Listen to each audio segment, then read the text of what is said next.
He said it like a verdict, like the words could erase what his eyes had just seen. That technique doesn't exist. And maybe you've heard something like that before, not in a trauma bay, but in your own life. Someone looking right through you, dismissing what you know, what you've survived, what you can do, as if your quiet work doesn't count because it doesn't make noise. It's 6:03 a.m. in a Tacoma emergency department. The floors still shine from night mop water, coffee burns in the air, and a crash cart rattles down the hall like a warning. Harper Kane moves with her head down and her hands steady, the kind of worker people only notice when something runs out or something goes wrong. But in a few minutes, a man will start bleeding out in front of everyone, and the invisible girl who restocks the carts will reach into the chaos and do the one thing the doctor swears is impossible. Stay with me to the end. This isn't just a story about saving a life. It's about what happens when the person you underestimated is the only one who can keep you alive. Like the video comment where you're watching from and don't blink. Don't blink, I said. But the truth is, the emergency department never does. It just keeps staring straight ahead, bright and buzzing, even when the people inside it can barely hold their eyes open. At Harborline Medical Center in Tacoma, the air at 6 in the morning tasted like antiseptic and burnt coffee. The night crew had left the floors slick and shining, and every fluorescent panel overhead carried that faint electrical hum that got into your teeth if you stayed long enough. A cardiac monitor beeped somewhere down the hall with the stubborn patience of a metronome. A janitor's mop bucket squeaked around a corner. Someone laughed too loud at the nurse's station, the kind of laugh that meant they were fighting sleep. Harper Kane pushed a crash cart past room 4, her hands wrapped around the metal rails like they were the only solid thing in the building. Her scrubs had faded into a soft navy that used to be darker. Her ponytail sat high and tight, not a strand out of place. She moved like she had been taught to move in places where noise brought trouble. Each turn measured each stop exact. Harper, a nurse, called without looking up from her computer. When you're done with that, can you restock? 4. They burned through supplies overnight. Harper nodded once. She did not waste words on something that would happen whether she spoke or not. 2 nurses passed her, going the opposite direction, shoulder-to-shoulder voices, carrying the way voices do when people think they are speaking softly. Brooke Lawson was the one with the bright patterned badge reel and the easy laugh that could turn sharp without changing volume. She's good at the grunt work, Brooke said, lips barely moving. Quiet as a mouse, though. Her friend snorted. It's like she doesn't have a personality. Harper's expression stayed still. She had learned the difference between hearing something and letting it in. Let it pass. Let it slide off. Keep moving. She pushed the cart into the supply alcove and began checking the drawers with quick, practiced hands. Gauze packs neat and stacked. Saline flushes labels facing out. IV catheters, sorted by gauge boxes, aligned so tight the edges could have been measured with a ruler. She ran her fingertips along the seam of the top drawer, not because she needed to, but because her body wanted every surface to be where it belonged. In her head, she pictured a different cart, a different kind of hallway, a different kind of morning, and she tightened her grip until the thought flattened. At the main desk, Dr. Grant Holloway stood with a clipboard flipping through patient charts. He was in his mid-40s, broad-shouldered sleeves rolled to the forearms like he was always ready to scrub in. He had the confidence of a man who had not been publicly wrong in a long time. When he spoke as if the room would rearrange itself to match his assumptions. Harper, he said without looking up, take these labs to the 3rd floor and grab me a coffee on your way back. Harper stopped beside the desk. The clipboard corner tapped her wrist once, impatient. Holloway still didn't lift his eyes. Black Harper said, 2 sugars. He looked up then, just long enough for surprise to flicker across his face. You remember? Yes, doctor. Something about that answer irritated him, even though it was exactly what he had asked for. His mouth tightened as if he had found a pebble in his shoe. At least she follows directions, he muttered to the resident standing nearby. The resident laughed, small and dutiful. Harper took the labs and walked away. Her shoes squeaked faintly on the polished floor. She moved through the hallway like she belonged to the building, but not to the people inside it. Patients noticed her more than staff did. A man in a wheelchair near the vending machine watched her pass and whispered a thank you when she handed him a warm blanket without being asked. Harper nodded once and kept going. Upstairs, the elevators smelled like stale perfume and hand sanitizer. On the third floor, a tired tech signed for the labs and gave Harper a sympathetic half smile. Harper returned a smaller one, barely there. It was easier with strangers. Strangers did not have a story about her already written in their heads. On her way back down, Harper stopped in the second-floor supply closet. The door clicked shut behind her, muting the noise of the hospital into a distant hiss. Inside, the air was cooler, heavy with cardboard and plastic, and the faint chemical bite of sterilized packaging. Here, everything was quiet enough for her to hear her own breathing. She restocked like she was building a wall. Items in rows, labels outward, expiration dates checked, corners aligned.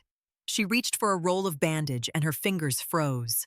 The packaging was maroon, the kind of maroon you did not see in a civilian hospital. The bandage inside was thick and compressive, built to stop bleeding fast. Israeli bandage.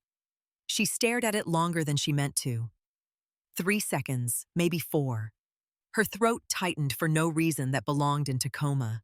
Harper placed it back on the shelf slowly, as if sudden movement might wake something sleeping inside her chest. The door opened. A younger tech leaned in his ID badge, swinging. "You almost done. They need help with a transfer in Bay 3. 2 minutes, Harper said. He rolled his eyes like the world had asked too much of him and disappeared.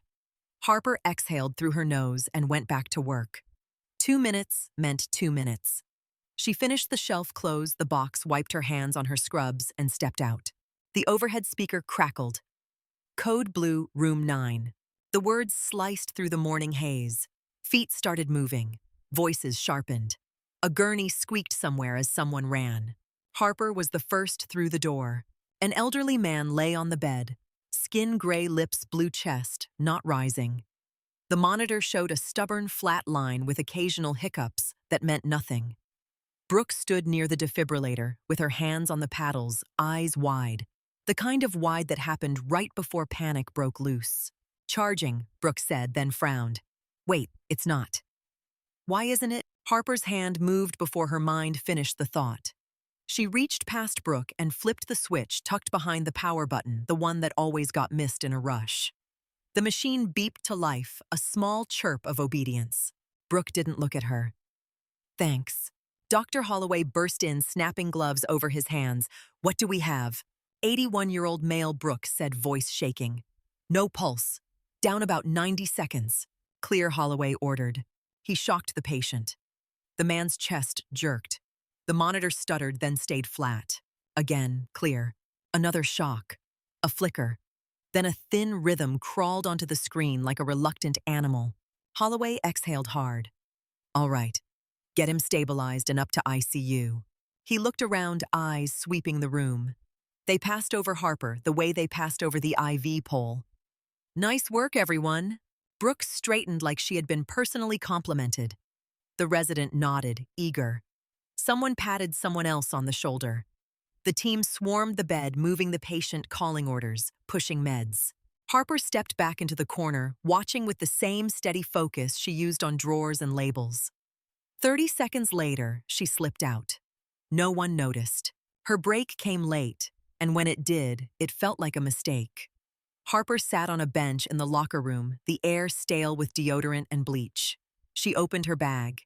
Inside was a protein bar, a water bottle, an extra pair of socks folded with military neatness.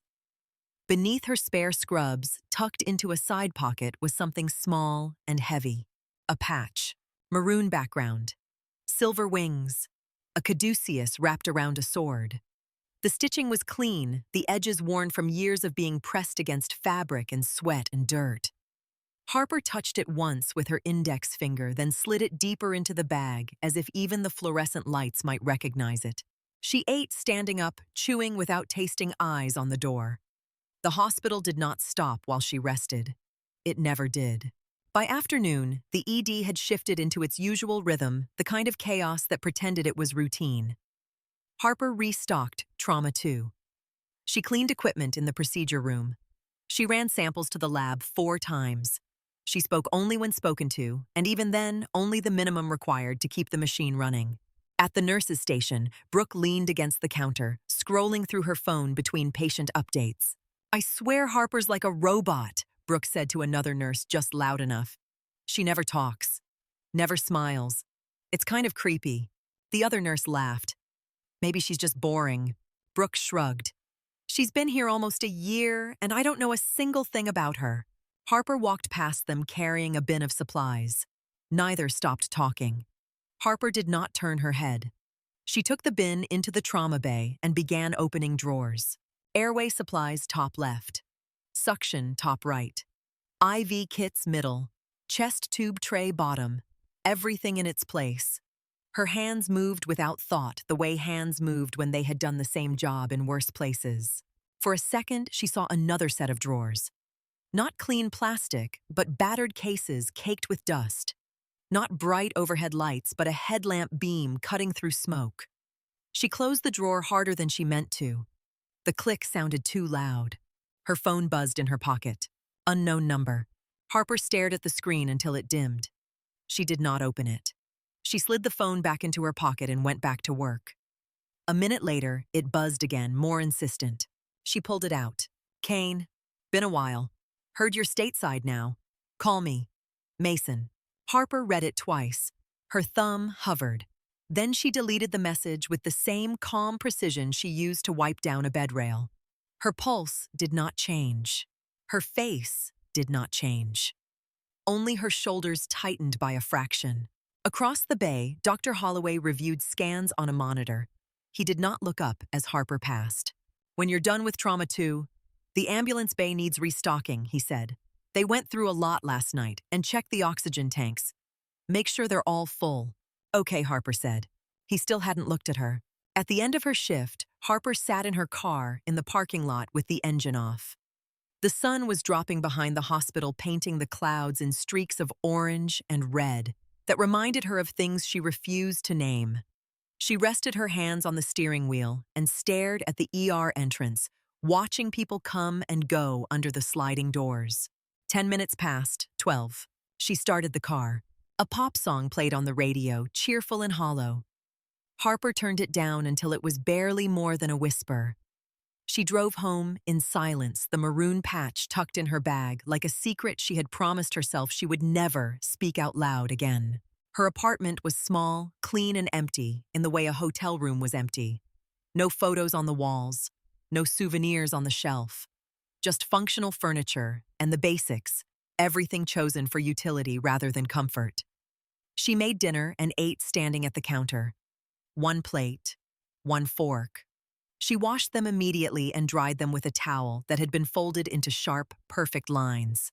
Before bed, she opened her bag one more time. The patch was still there. She did not take it out. She did not put it on. She set an alarm for 5 in the morning and lay in the dark, staring at the ceiling until sleep finally dragged her under. When it did, the dreams came anyway. Sand and heat, the sound of rotors, a voice calling her name from somewhere she could not reach. The next evening, she clocked in and changed into fresh scrubs. The ED was quieter at first, the daytime rush settling into the low hum of monitors and distant conversation. Harper started her rounds. Restock, reset, recheck. The same motions over and over, as if repetition could keep the past behind a locked door. At 7:30, the ambulance bay doors burst open. 2 paramedics wheeled in a gurney, moving fast but controlled. Gunshot wound to the shoulder, one called out. Stable vitals, significant blood loss. Patient conscious. Harper was crossing the hallway when they rolled by. She caught the smell immediately. Not just blood, not just antiseptic. Something sharper chemical wrong for a suburban emergency room. Her hand stopped mid-reach for a supply bin. Her throat tightened. For a beat, the hospital lights looked too bright like sun off pale sand. She stood very still as the gurney disappeared into Trauma 1. and the air around her carried that thin, unmistakable bite that did not belong here. The bite of it sat in the back of Harper's throat, sharp as pennies and burned plastic, and it did not fade when the gurney vanished behind the trauma doors. The hallway kept moving around her shoes, squeaking voices, calling carts rolling, but her body held still, like it had been given an order only she could hear. Cordite. It was the kind of smell that did not belong in a hospital with pastel paint and motivational posters. It belonged to a place where the air tasted like metal and dust, and the sky never stopped vibrating. Harper's fingers curled around the edge of the supply bin until the hard plastic pressed into her skin. She forced herself to breathe through her nose. The air was cold, recycled clean, and still the scent stayed there, a ghost, clinging to her. Harper. Someone said her name like it was a small tug on a sleeve. She did not answer right away. She blinked once, slow, as if her eyes were stiff. The overhead lights seemed suddenly too bright, too white, too sterile, like a spotlight. Dr. Holloway stood a few feet away, gloves half on, watching her with a frown that was more curiosity than concern. "You okay?" he asked. Harper swallowed. The motion felt loud. "Fine." He held her gaze an extra beat, like he was looking for something to crack.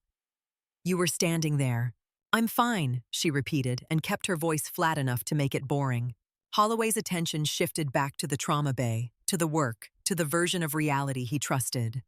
He turned away. "Room 6 needs to be cleaned when you get a chance." Harper nodded once and walked in the opposite direction, away from the doors, away from the smell, away from the way her pulse had started to climb, like it recognized a pattern. She did not run. Running drew attention. Running invited questions. She walked at the same pace she always walked, the pace of a person who belonged to the building, but not to the conversations inside it. She turned into the supply corridor and pushed open the door to the closet with her shoulder. The room swallowed her. It was smaller than her apartment kitchen, packed with boxes and shelves and plastic bins stacked to the ceiling.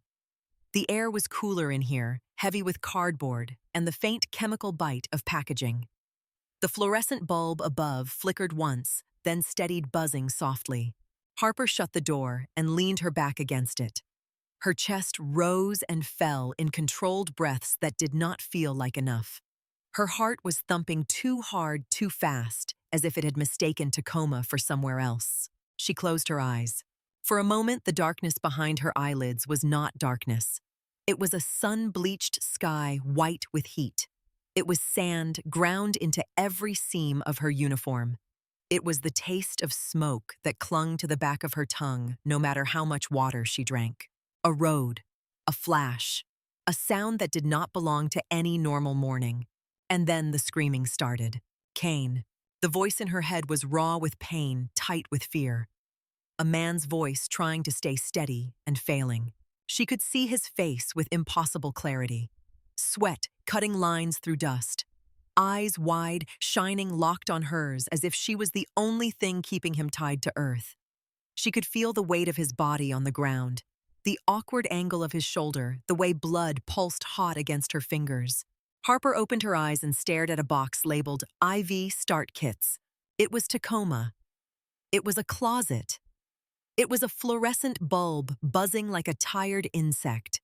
She was standing in clean scrubs, not kneeling in dirt with a rifle cracking somewhere behind her. She started counting under her breath in a language no one here spoke, not because the counting fixed anything, but because it gave her brain something to hold on to.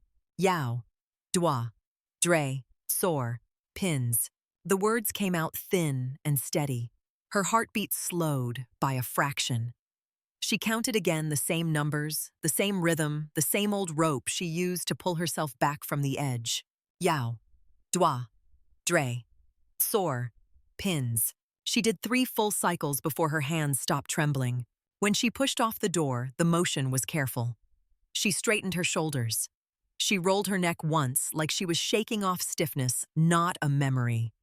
She stepped to the nearest shelf and began restocking a row of gauze packs with the same mechanical precision she used on everything. Make it normal. Make it quiet. Make it small. That was the rule. Harper opened a box of suction catheters and aligned them. She checked expiration dates. She replaced a missing roll of tape. Each task was a stitch pulling the present tighter around her. Outside the closet, the ED hummed, a laugh, a call for respiratory, the squeak of a gurney wheel, a doctor's voice rising, then lowering again. Life continuing. Harper worked until her breathing sounded ordinary. When she finally stepped back into the hallway, the air hit her like a cold slap. It smelled cleaner out here, but the cordite still lingered somewhere near Trauma 1, a faint shadow under the stronger sense of disinfectant and coffee. She kept her eyes forward and walked toward Room 6. Room 6 was empty except for a wrinkled sheet and a pile of used packaging in the trash. Harper stripped the bed with quick hands, the cotton snapping softly as she pulled it free. She wiped down the rails the monitor leads the counter. She moved with the quiet focus of someone who had learned that the simplest tasks were sometimes the safest ones. A thin white scar ran along the inside of her forearm. It showed when her sleeve slid up.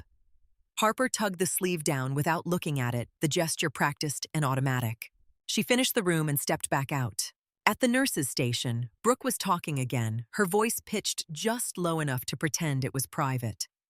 Harper caught pieces as she passed. "I'm telling you something's off about her," Brooke said. Another nurse shrugged. "Maybe she's just private." "Private is one thing. This is different. She's like a ghost." Harper did not slow down. She did not turn her head. She walked into the medication room and began inventorying supplies, logging counts into the computer with neat, identical handwriting. The work asked nothing of her heart. The work did not care about smells or memories.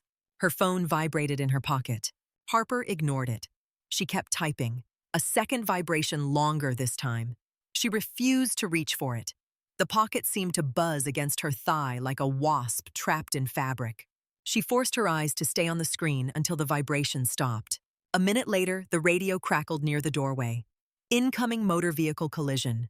2 patients. 1 critical. 4 minutes out. The energy in the department shifted instantly. Voices tightened. Chairs scraped back. Holloway jogged past the medication room, pulling on gloves, already moving into command mode. "Kane," he called without stopping. "I need Trauma 2 prepped. Full setup." Harper was moving before he finished the sentence. Trauma 2 was her space in a way that none of the break room conversations were. She opened drawers, pulled airway supplies, suction equipment, IV kits, chest tube tray. She laid everything out in clean rows the way she liked it, the way her hands insisted on it. Oxygen checked. Suction tested. Defibrillator charged. It took her less than 2 minutes. Brooke walked in and slowed when she saw the layout. Her expression shifted from annoyance to something closer to respect, though she tried to hide it behind a casual tone. "You need help?" Brooke asked. "No," Harper said. Brooke watched her hands for a moment. "You're fast." Harper did not answer. She checked the oxygen flow one more time, as if certainty could be summoned by repetition. The ambulance doors burst open. One patient was stable, walking wounded, a young woman clutching her arm and talking too fast. The second was unconscious, chest rising shallowly, a long laceration across his torso that looked worse than it was. Blood slicked his skin, shining under the lights. Holloway took one look and stepped into the center of the room, like the air belonged to him. "Get him on the bed." Vitals now. A nurse called numbers. BP 90/60. Heart rate 120. RESP 22 shallow. Holloway pulled back the gauze. "Looks superficial. Rule out pneumothorax." Kane portable chest X-ray. Harper was already reaching for the phone to call radiology.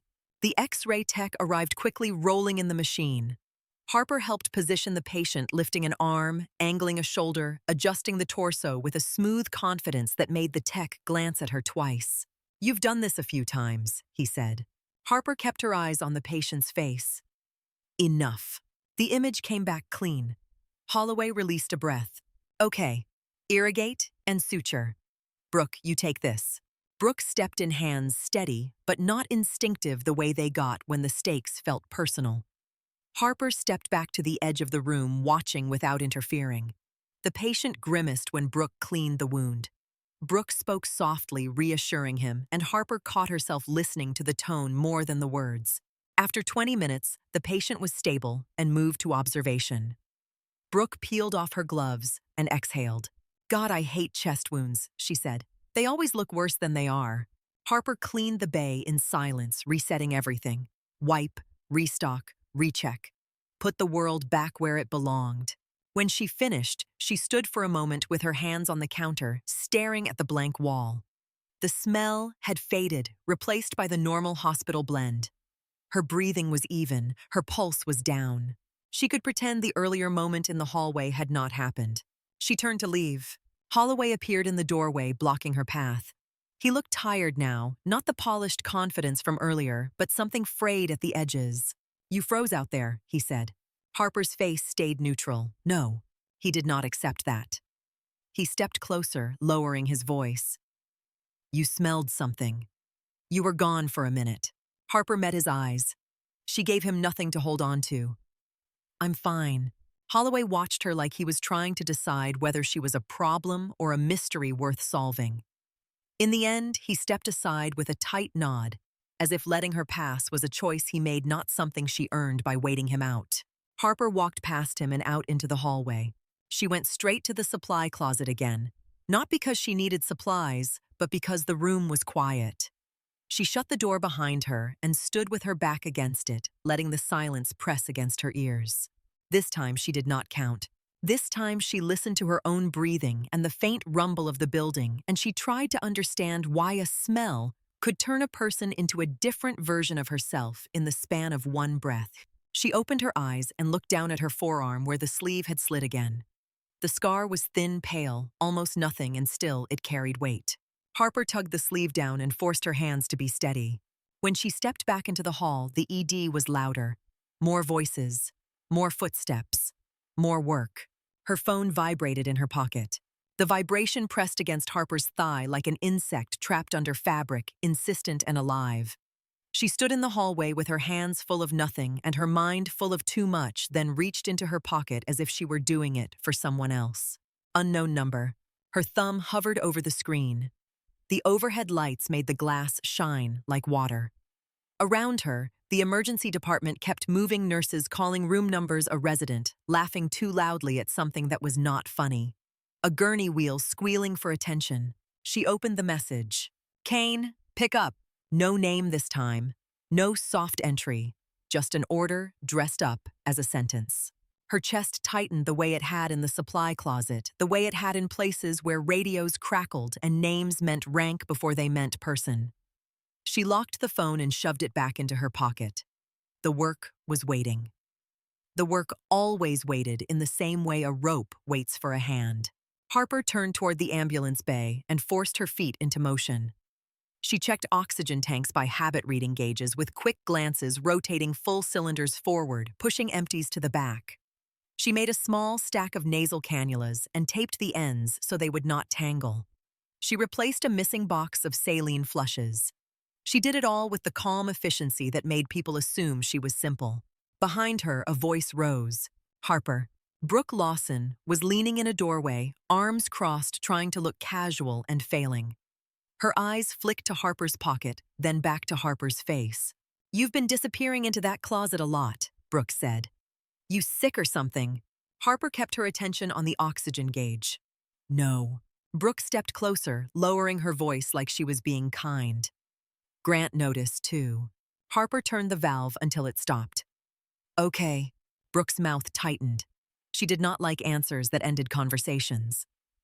You saved that guy earlier, she said, then rushed the next words out as if they might evaporate.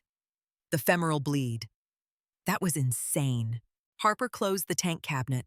He needed help. Yeah, Brooke said, but that was not normal. Nobody does that. Grant was white as a sheet.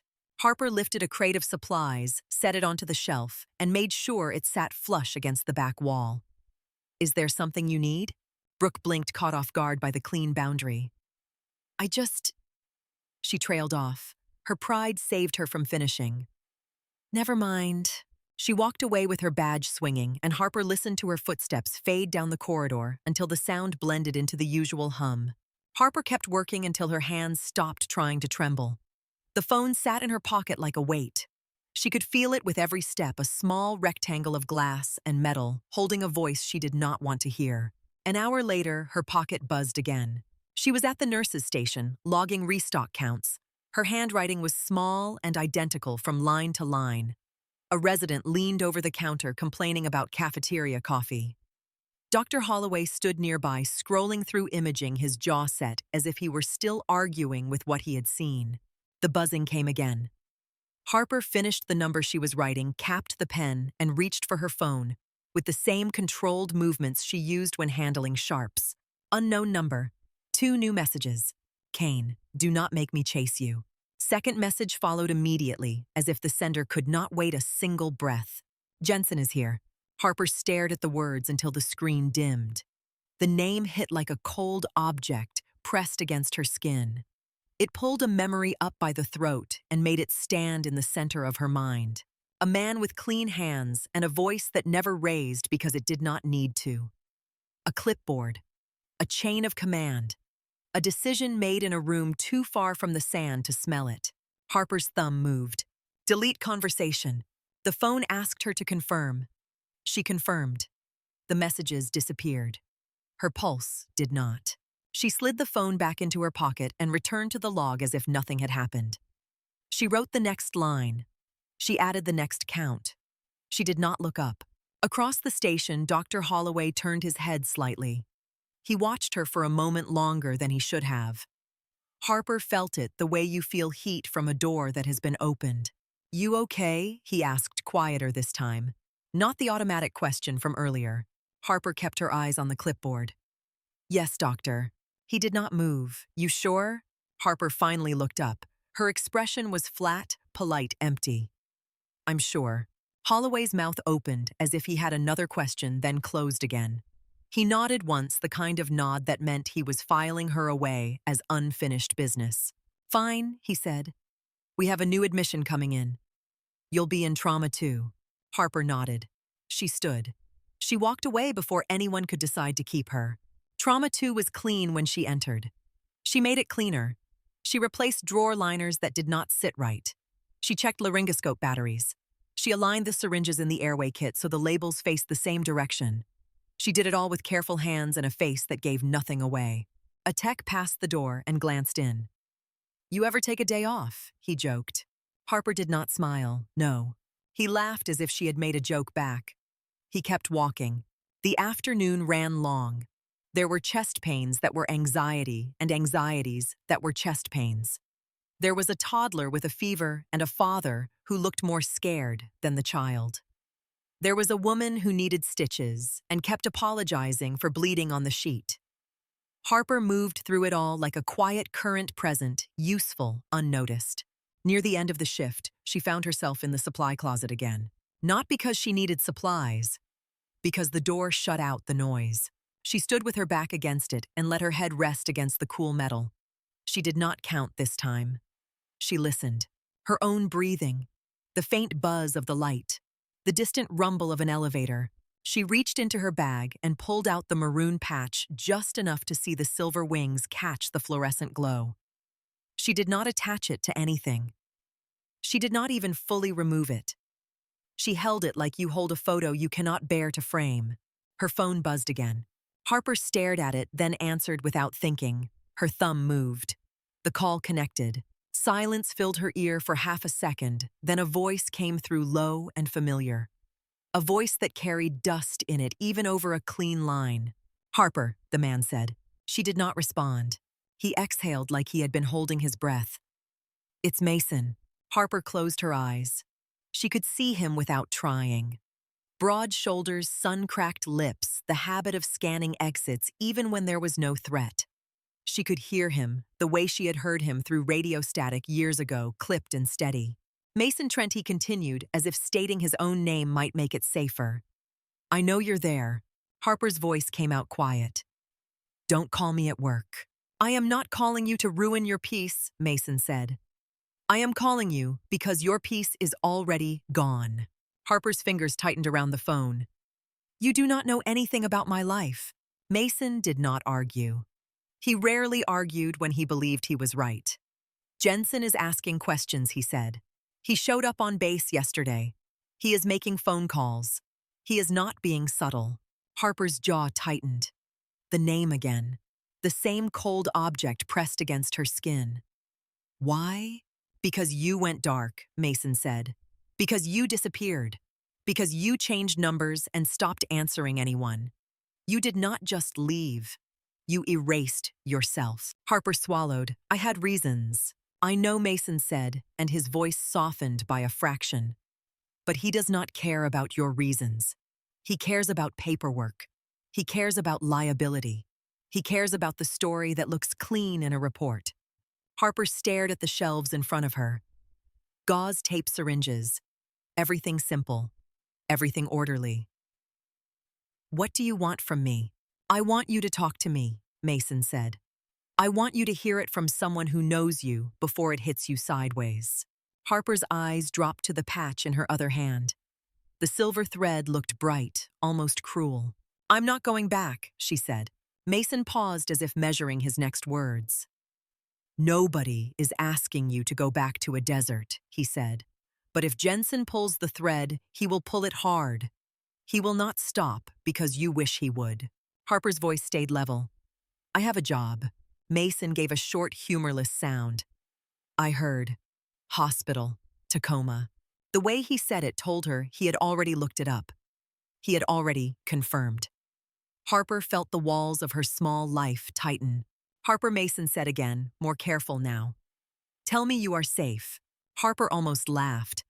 It would have sounded wrong in the supply closet. Safe is not a thing, she said. Safe is what people say when they want to stop thinking. Silence sat between them. On the line, Mason breathed. In the closet, Harper breathed. Then Mason spoke again, lower. You still carrying it? Harper did not answer. The patch, Mason clarified, voice rougher. You still got it. Harper's fingers shifted over the edge of the embroidered wing. Yes, she said. Mason exhaled. Do not let that patch turn into a shackle, he said. Do not let him do that. Harper's throat tightened. He already did. Mason did not push. He never pushed when he could hold steady and wait. Call me when you are off shift, he said. Not from the hospital. From somewhere quiet. Harper stared at the door at the crack under it where the hallway light bled through. No. Mason's voice hardened slightly. Not angry. Firm. Harper. The way he said her name carried rank without speaking it. Harper's stomach dropped. Her body reacted before her mind could correct it.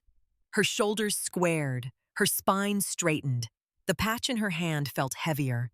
I said no, she repeated, and forced her voice to stay civilian, soft final. Mason was quiet a moment, then nodded in a way she could hear. All right, he said. But do not pretend you did not hear me. Harper ended the call. She did not hang up dramatically. She simply pressed the button and watched the screen go dark. For a long moment, she stood there holding the phone and the patch, both of them humming with histories she had tried to bury. Her hands were steady. That was the cruel part. They always stayed steady. She tucked the patch back into her bag and slid the phone into her pocket. She opened the closet door and stepped into the hallway with the same face she always wore. The shift ended late. Harper clocked out and walked to her car through the staff parking lot, passing under a streetlight that flickered like it could not decide whether to work. Her breath fogged in the cold air. Tacoma nights in winter did that even when the day had been mild. She sat behind the wheel with the engine-off hands resting on the steering wheel and stared at the hospital entrance. People moved in and out under the sliding doors. Silhouettes in scrubs, a man in a hoodie pushing a wheelchair, a security guard pacing slowly with keys on his belt. Her phone buzzed again. Harper did not move at first. She stared at the windshield until the buzzing stopped. Then it buzzed again, longer, more persistent. She looked. New message, unknown number. If you think deleting me deletes the problem, you have forgotten who you are dealing with. Second message followed before she could lock the screen. You can hide in hospitals. You cannot hide from contracts. Harper's mouth went dry. She set the phone face down in the cup holder, as if that could keep the words from entering the car. She started the engine. The radio came on. She turned it off. The silence felt safer. At home, she ate standing at the counter again. She washed the plate again.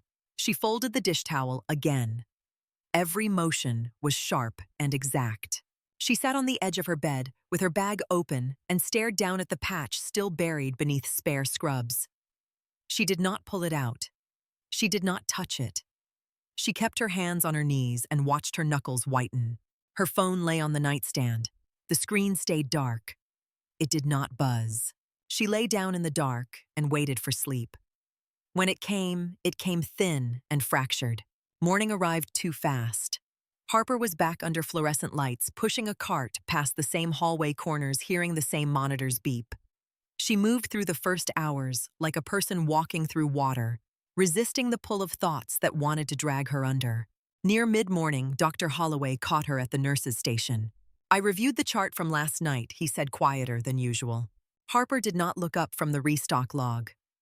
"Okay." Holloway's voice tightened. Vascular wrote in their note that the initial compression saved the patient's life. Harper's pen paused. She wrote the next number anyway. Good. Holloway watched her hand move, watched how it did not shake. "You used a technique I have never seen done in person," he said. "Not in residency. Not in fellowship. Not anywhere." Harper capped the pen. "He's alive." "That is not an answer," Holloway said. And there was something in his tone now that was not arrogance. It was need. Harper looked at him then. Her eyes were calm. Her face was still. "What would you like me to say, doctor?" Holloway's mouth opened, then closed. He looked away for a beat as if he hated the feeling of not being in control. When he spoke again, his voice was careful. "I would like to know who I am working with," he said. "I would like to know why you are here pushing carts when you could be doing something else." Harper held his gaze. Her answer came out simple. "Because this is where I chose to be." Holloway stared at her a moment longer, then the radio crackled overhead and stole his attention. A voice cut through the department, crisp with urgency. "All available personnel. Incoming multi-vehicle collision. 2 critical. 1 with uncontrolled bleeding. ETA 4 minutes. Harper's body shifted before her mind finished reading the words. She set the pen down neatly as if she had all the time in the world, then turned toward Trauma 2 and started moving. The radio call did not sound like panic, but the way the department moved told the truth. Chairs scraped back. Conversations snapped shut, mid-sentence. A nurse grabbed a stack of trauma gowns with both hands as if the fabric could keep the chaos from touching her.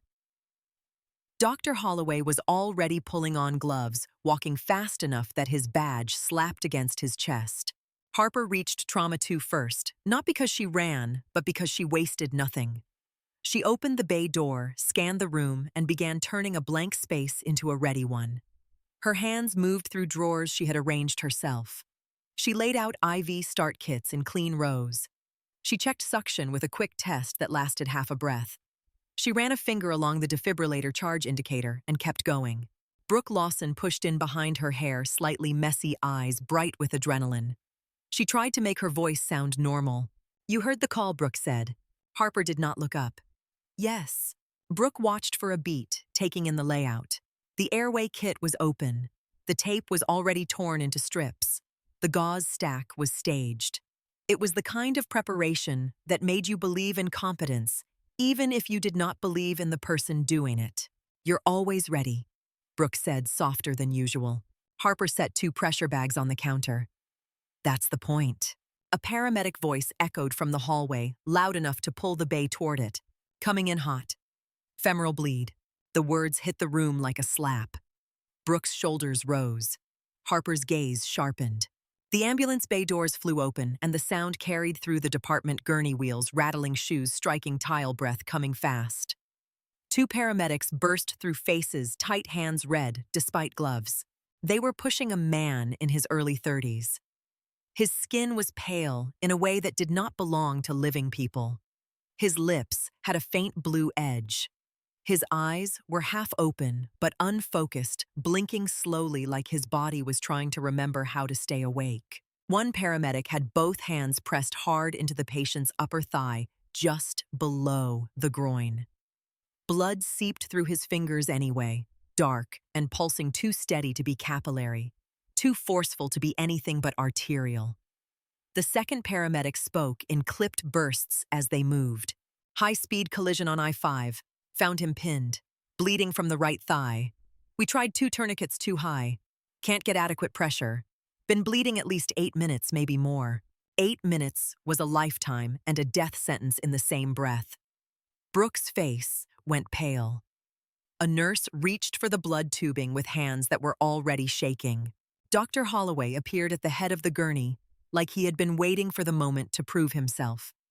He grabbed the rails and steered the patient into trauma 2 with the instinct of ownership. On the table, Holloway ordered, vitals, 2 large bore, pressure now. The team moved practiced, but uneven. The difference between training and experience showed itself in the smallest gaps. A nurse hesitated at the IV kit. A resident fumbled with the tourniquet, as if repeating the attempt might somehow change the anatomy. Brooke reached for suction and knocked a clamp tray against the counter. The metal clattered loud in the wrong way. Harper stepped to the side of the bed and watched the wound without touching it. She watched how the blood moved the direction of the pulse, the way it spurted in a rhythm that matched the monitor's frantic numbers. BP Brooke called out. Her voice cracked. 60 systolic. I can't get a diastolic. The monitor screamed. The patient's heart rate climbed, then stuttered as if it could not decide whether to fight or surrender. Holloway pulled back the soaked gauze, and the wound opened wider, a mouth of torn tissue and red. Suction, he snapped. I need to see. Brooke shoved the suction catheter in, but the blood filled the field faster than it could be cleared. The plastic tube gurgled. The canister began to color. I can't keep up, Brooke said. Keep trying, Holloway said louder. He reached into the wound with gloved fingers, searching for the vessel like it was a cord he could simply pinch shut. His hands shook just enough to notice. Harper's eyes tracked the point where the blood seemed to rise from deeper tissue. It was not random. It was not a spray.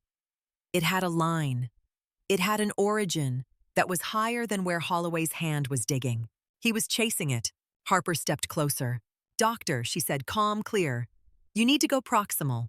Holloway did not look up. I am proximal. Harper's voice stayed even. You're on a distal branch. That got his attention. His head snapped toward her, sweat shining on his forehead under the harsh lights. I know where the femoral artery is, he said, sharp as a slap. The monitor alarm intensified. Pressure's dropping, Brooke said, almost pleading. 50 systolic. We're losing him. Holloway looked back down at the wound and pushed deeper, jaw clenched. The suction gurgled again. A nurse called for blood. Another nurse fumbled with tubing. A resident stood frozen with an IV catheter in hand, staring at the blood like it was a language he did not speak. Harper did not wait for permission. She had waited long enough in her life for permission that never came approval, that never mattered. This was not about pride. This was about time. She moved into the space Holloway occupied close enough that her shoulder brushed his sleeve. His eyes flashed at her, furious. What the hell are you doing? Holloway said. Harper did not answer with words. She answered with action. Her gloved hands slid into the wound with a confidence that did not belong in a civilian trauma bay. She did not grope. She did not hesitate. She found the anatomy by touch, alone, the way you find a light switch in a room you have been in 1,000 times. Her fingers pressed higher into a spot that made Holloway flinch because it looked too aggressive, too intimate, too certain. The pulsing flow slowed, then stopped.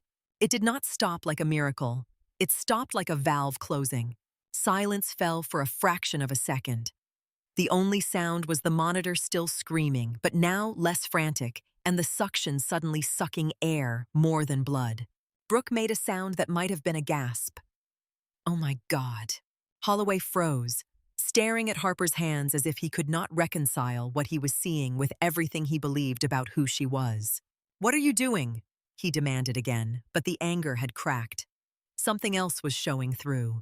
Harper's voice stayed clinical. Manual occlusion. Higher. You're chasing the bleed. The source is above where you were working. Holloway's eyes narrowed as if he wanted to argue, but the field was dry. The blood had obeyed her, not him. Clamp, Harper said. Nobody moved. Her gaze snapped to Brooke. Then, to the nurse holding the tray. Clamp, Harper repeated, and the single word carried a weight that made people move without understanding why. A nurse thrust a clamp into Holloway's hand. Holloway still looked at Harper, waiting for her to be wrong, waiting for the world to return to normal. Harper shifted her fingers slightly, exposing the location with a precision that did not look like guessing. There, she said. Now. Holloway's hands steadied, whether from relief or obedience. He placed the clamp where Harper indicated. The jaws closed with a soft click that sounded louder than it should have. Harper eased pressure, slowly testing. The wound stayed quiet. No fresh pulse, no sudden bloom of red.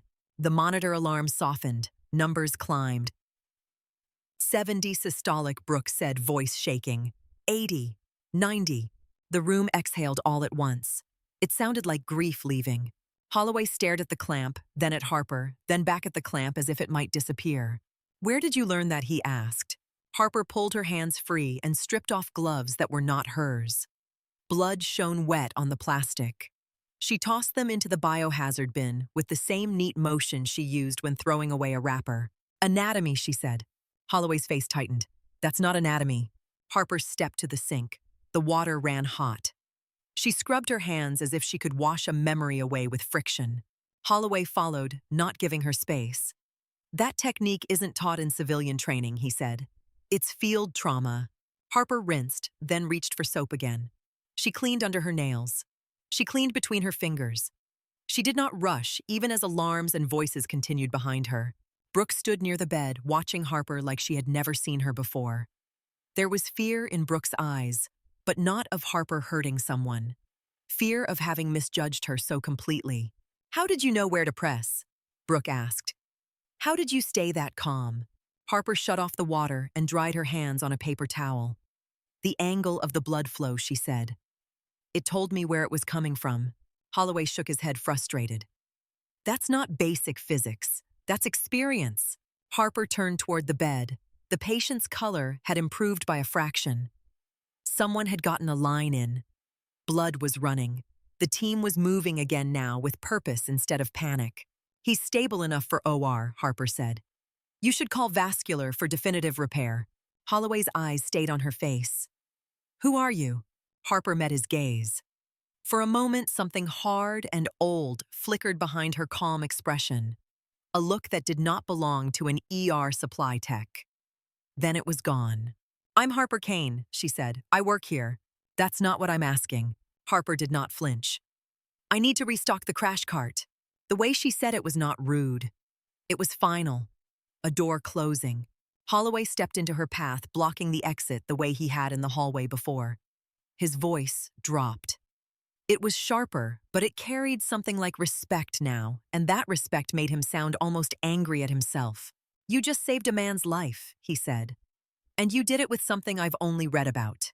Harper held his gaze without heat. "He needed help." "That's not an explanation," Holloway said. Harper's eyes did not change. "It's enough." Holloway stood there, breathing hard, as if he wanted to say more, but could not find words that would not turn into a confession. He moved aside. Harper walked past him. In the hallway, she pushed the crash cart back into Bay 3 with steady hands. The metal wheels clicked over the seam in the floor. A nurse asked her for more saline, and she handed it over without looking. A resident thanked her, and she nodded once. The world tried to return to its normal shape. Behind her, she could hear voices in Trauma 2, low and urgent. Holloway speaking to Brooke.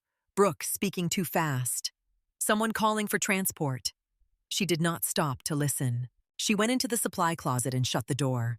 The quiet hit her like a blanket and a weight at the same time. She stood in the dark for a full minute with her palms pressed lightly against the shelving, letting the adrenaline drain out the way she had been trained to let it drain. She did not count this time. She simply breathed, slow, controlled, until her heart stopped trying to outrun her. When she stepped back into the hall, her face was calm again. Brooke caught her near the nurse's station, grabbing her arm before she could pass. Brooke's fingers were trembling. Harper, Brooke said, voice urgent and almost pleading. That was incredible. That was not normal. People don't just do that. Harper looked down at the hand on her arm. Brooke released it quickly, as if she had touched something hot. He needed help, Harper said again, not softer, not louder. Brooke swallowed.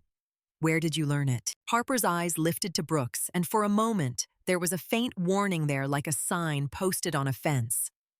Do not open this gate. I read, Harper said. Brooke gave a shaky laugh that died when Harper did not smile. You're serious, Brooke whispered. Harper walked away. A little after 4:30, Holloway found her in the medication room doing inventory. He closed the door behind him. The click sounded too deliberate. I called the OR, he said. The repair went perfectly. Harper kept counting pills. She did not look up. Good. Holloway's voice tightened. The vascular surgeon said whoever did the initial compression saved that man's life. Another 2 minutes, and he would have arrested.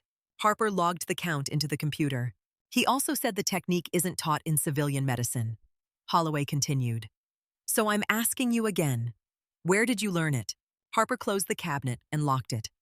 The metal latch clicked into place. She turned and faced him. You're right, she said. Holloway's eyes narrowed, hopeful and suspicious at the same time. I'm right. You deserve an answer, Harper said. Holloway waited, breath held. The room smelled like alcohol wipes and plastic bottles. Outside the door, the ED hummed on. Harper's gaze held his for a long moment. Not tonight, she said. She walked past him and out, leaving him in the medication room with his questions still open, still bleeding. At the end of the shift, Harper sat alone on the locker room bench. Her bag lay open beside her. She pulled out a clean pair of socks, then paused as if she had forgotten why she was there. Beneath the spare scrubs, the maroon patch rested where she always kept it. She took it into her palm. The silver wings caught the fluorescent light and looked almost alive. Harper traced the edge with her thumb once, slow and careful, then held it still, listening to the quiet parts of herself that never spoke in the hallway. Harper held the patch in her palm a few seconds longer than she meant to, letting the silver thread catch the locker room light. The wings looked sharp, almost too clean for something that had lived through dirt and sweat and sand. She pressed her thumb against the stitched edge once hard enough to feel the raised border, then slid it back beneath her spare scrubs and folded the fabric over it like she was burying a blade. Outside the locker room door, someone laughed. Not a cruel laugh, not even aimed at anyone in particular. Just the loose sound of people who believed the world would keep making sense for them. Harper zipped her bag, stood, and rolled her shoulders back into place. She checked her face in the small mirror above the sinks. Same calm eyes, same neutral mouth. No sign of what had happened in Trauma 2. No sign of the part of her that had reached into a dying man and shut the bleeding down like turning off a faucet. She stepped out into the hallway, and the department felt different, not louder or quieter, but angled. People's eyes caught on her a fraction longer. Conversations clipped off mid-sentence when she approached. A resident who had never learned her name nodded at her like he had just met her. A charge nurse thanked her for something she had done every shift since she started, as if her work had been newly invented. Harper kept walking. At the nurse's station, Brooke was leaning on the counter chart, open pen, tapping against her clipboard. She looked up when Harper passed, and something in her expression fought with itself. Admiration tried to push through. Embarrassment shoved it back. Hey, Brooke said. Harper stopped, waited. She did not offer the next line. She never did. Brooke cleared her throat. The guy from Trauma 2. Vascular called down. They said the repair went clean. Good, Harper said. Brooke's eyes flicked to Harper's hands as if expecting to see blood still there. They asked, who did the compression? Harper did not blink. Tell them it worked. Brooke's mouth tightened again. Grant told them you did. Harper's gaze stayed steady. He didn't have to. Brooke looked away, then back. He's kind of obsessed, she admitted, voice lowering. Not in a weird way, in a doctor way. Like his brain won't let it go. Harper nodded once. That was as close as she came to agreement. Brooke's pen stopped tapping. Her shoulders rose and fell in a breath that sounded like she was trying to be brave. I didn't know, she said, and the words came out too fast, like they had been waiting. About you. I mean, I don't know anything about you, but you're not just. You're not what I thought. Harper watched her without expression, letting Brooke sit in her own discomfort. Brooke tried again. Thanks for saving him. Harper's voice stayed flat. He needed help. That's all you ever say, Brooke said, frustration leaking through. He needed help. Like it's nothing. Harper's eyes softened by a fraction, not warmth, just a shift from steel to glass. It's not nothing, she said quietly. It's enough. Brooke stared at her, then looked down at her chart, as if the paper could rescue her from having feelings in public. Harper walked on. In the medication room, the air smelled like alcohol wipes and crushed tablets. Harper unlocked the controlled substances cabinet and began inventory again, tapping counts into the computer with the same neat precision as always. Her hand did not shake. It never did. The steadiness used to feel like a skill. Now it felt like a sentence. The door opened behind her. Dr. Holloway stepped inside and shut it. The click was deliberate. Harper did not turn around. She finished typing the number she was on, then set the bottle back exactly where it belonged. Holloway stood close enough that she could hear his breathing, not panicked breathing now. Controlled, focused, the kind that came when a man was trying to keep his voice from rising. They asked who did it, he said. Harper locked the cabinet and slid the key into her pocket. Okay. Holloway's jaw tightened. You used a technique I have never seen done in person. You used it without hesitation. You used it like you've done it 100 times. Harper turned to face him. Her expression was unreadable. I did what was needed. Holloway's eyes searched her face like he could find the answer in a muscle twitch. Where did you learn it? Harper held his gaze. You already asked me that. And you refused to answer, he said. And the edge in his voice was not anger anymore. It was something closer to being unsettled. I am not trying to pry into your personal life. I am trying to understand what I am working with. You reached into a junctional bleed and shut it down. That is not something an ER tech does. Harper's voice stayed calm. I'm not an ER tech. Holloway blinked. What are you then? Harper did not flinch. Someone who restocks your carts. Holloway let out a short breath, more exhale than laugh. That is not an answer. Harper stepped to the sink and washed her hands even though she had not touched a patient in the past hour. The water ran. The soap foamed. The ritual steadied her. Holloway spoke again lower. Are you even allowed to do what you did? Harper looked at him in the mirror. He's alive. That's not what I asked. Harper shut off the water and dried her hands carefully. You called for a clamp. I told you where to place it. You placed it. You were the attending. You were in charge. Holloway stared at her as if the logic made him angrier because it was true. You knew exactly what to do, he said. You knew anatomy by touch. You knew how to command a room. Harper folded the paper towel into a square and dropped it into the bin. I need to get back to work. Holloway stepped aside like he was letting her go, but his eyes followed her to the door. Harper, he said. And her name sounded different now. He did not finish whatever he was going to say. Harper walked out. The rest of the shift dragged in a way that felt thicker than time. Patients came and went. A woman with a migraine cried quietly into her hoodie. A man with kidney stones moaned and apologized for moaning. A teenager with a broken wrist tried to look tough and failed. Harper moved through it all with the same quiet competence, answering call lights, refilling linens, wiping down beds, resetting rooms. Work that kept the place running. Work no one clapped for. But the air had changed. People watched her hands. People listened when she spoke, even when she only spoke 3 words. In the corridor near Trauma 2, 2 residents stood talking in low voices. Harper walked past with a supply bin, and she heard one of them say, "That's her." The other replied, "No way." Harper did not turn her head. She set the bin down where it belonged and kept moving. Near the end of the shift, a patient transporter stopped her. "Hey, ma'am," he said, and the ma'am startled her more than it should have. "They're saying you saved that guy from the crash." Harper looked at him. He was lucky. The transporter shook his head slowly, smiling like he had heard a good story.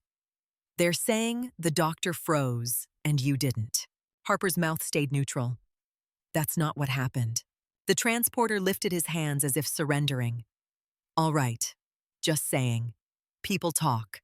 Harper nodded and walked on. She hated the feeling of her name moving through other mouths. It felt like being pulled. When she finally clocked out, the sky outside had gone the color of wet cement. The parking lot lights flickered on, casting pale pools across rows of cars. Harper sat in her vehicle with the engine off and stared at the hospital entrance. She could still see Holloway's face in the medication room, the way his certainty had cracked around the edges. She could still see Brooke's eyes when the bleeding stopped, the disbelief turning into something else. Her phone buzzed. Harper stared at it before she picked it up. Unknown number again. This time, there were no threats in the preview. Just a name. Mason. She opened it. You used it. 3 words. No punctuation. Like Mason had punched them into the screen with his thumb. Harper's breath caught. Her fingers tightened around the phone. She typed back, then erased it. Typed again, then erased it. Finally, she locked the screen and set the phone face down in the cup holder. She started the engine and drove home in silence. Her apartment was clean in the same way it always was, clean enough that it felt like nobody lived there. Harper washed her hands when she walked in, then made a simple dinner and ate standing at the counter. She washed the plate immediately after. She wiped the counter even though there were no crumbs. It was not about dirt. It was about control. Later, she sat on the edge of her bed with her bag open and pulled out the patch. This time, she did not just touch it. She held it fully, letting the maroon fabric sit against her skin, letting the silver wings shine. Under the lamp, the stitching was familiar under her thumb. She traced the caduceus, and the sword felt the raised thread like a map of a life she had tried to fold away. Her phone buzzed again. This time, she picked it up. Mason had sent another message. Jensen knows where you are. Harper stared at the screen until her eyes started to sting. She set the phone down and held the patch a little tighter, as if pressure could keep her world from opening. She did not sleep easily. When sleep came, it came shallow, carrying the taste of metal and the sound of rotors that were not there. Morning returned anyway. It always did. At Harbor Line's shift change turned the department into a river of bodies and voices. Nurses clustered in little groups, trading reports. Residents leaned against counters with coffee cups and tired eyes. The smell of breakfast burritos mixed with disinfectant. The monitors kept beeping with the indifferent patience of machines. Harper stood at the nurses' station filling out restocking logs. Her handwriting was small and exact. She wrote each letter the same way, each number identical to the last. It was a quiet kind of discipline, one that did not require anyone's approval. Brooke passed behind her, slowed, then stopped. I told Jess from Vascular you did it, Brooke said. Harper kept writing. Okay. Brooke hesitated. I shouldn't have talked about you the way I did. Harper's pen paused for one breath. She did not look up. People talk. That's not an excuse, Brooke said. And there was a crack in her voice that sounded like her pride had finally lost a fight. I thought quiet meant weak. Harper resumed writing. Quiet means quiet. Brooke stood there a moment longer, then walked away without another word. A few feet down the hall, Holloway came out of an exam room and stopped when he saw Harper. He looked like he had not slept. His hair was slightly out of place. His white coat hung open pockets heavy with pens and folded notes. He approached slower than usual. They're moving him to ICU, step down today, he said. The patient from the crash. He asked to thank the team. Harper's eyes stayed on the log sheet. He should thank you. Holloway's mouth twitched, not quite a smile. He asked for you. Harper's pen stopped again. She could hear the department around them, the soft roar of work, the sliding doors opening and closing, the distant call of a nurse for respiratory. No, Harper said quietly. Holloway stared at her. Why? Harper met his gaze for the first time this morning.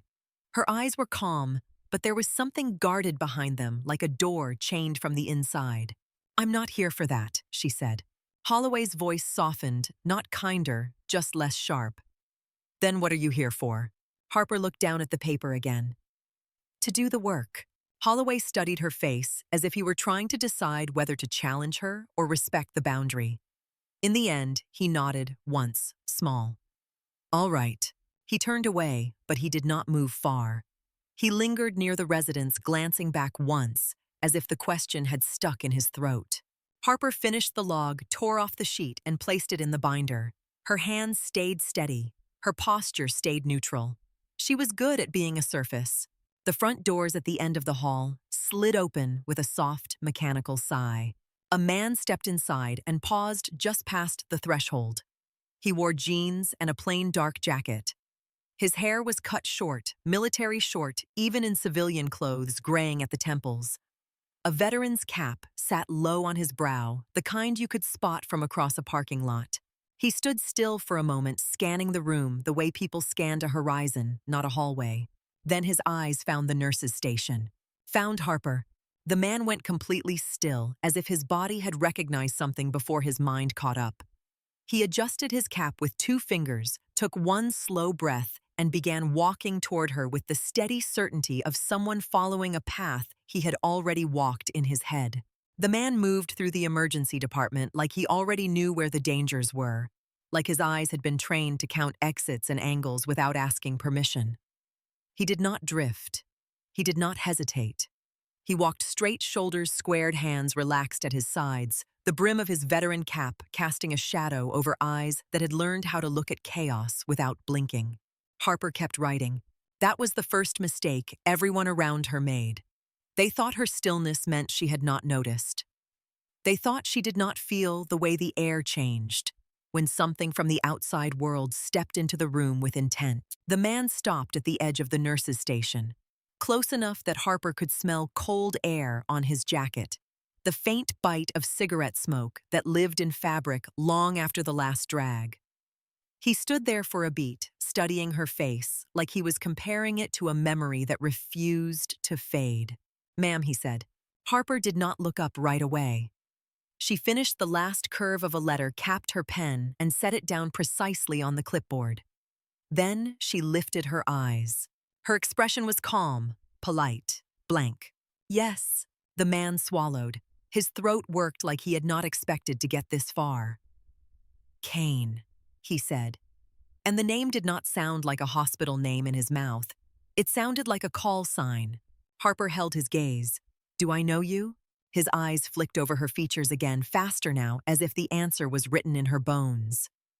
"You do," he said. "You just don't want to." A nurse 2 stations down paused mid-sentence. A resident stopped typing. Brooke, passing behind the counter with a stack of charts, slowed, without meaning to, and turned her head just enough to listen.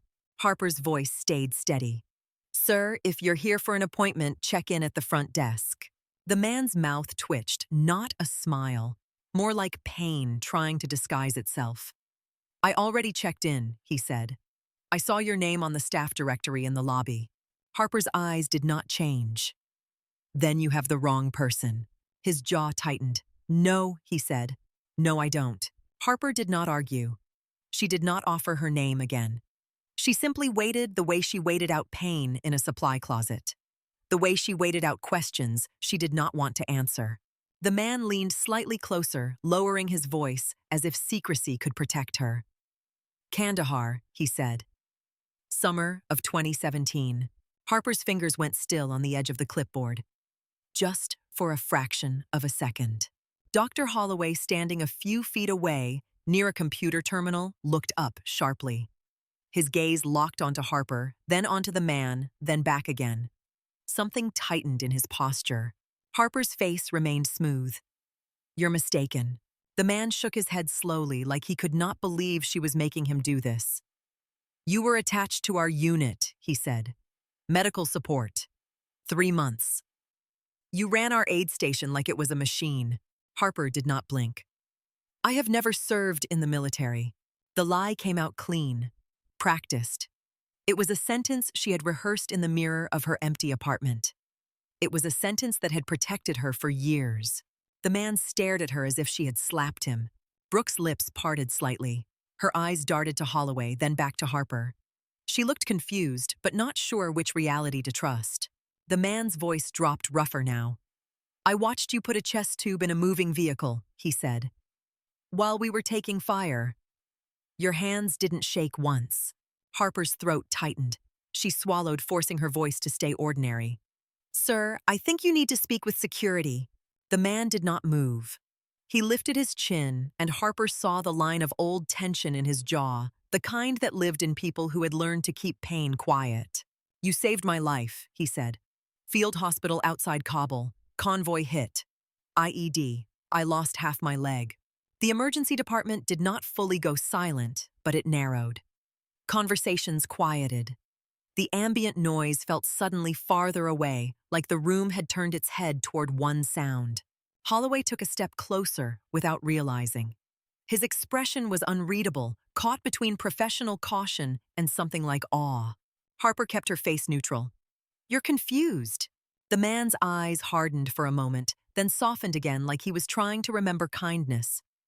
"You told me I was going to make it home," he said. "You looked me in the face, and you promised it. Then you made it true." Harper's fingers pressed harder into the clipboard. The edge dug into her skin. She did not let go. Holloway's voice cut in, careful but firm. "Sir," he said, "who are you?" The man glanced at him briefly, then looked back to Harper as if the rest of the room did not matter. "Staff Sergeant Lucas Kim," he said. "Retired." He reached down and pulled up his pant leg slightly. Not dramatically, just enough.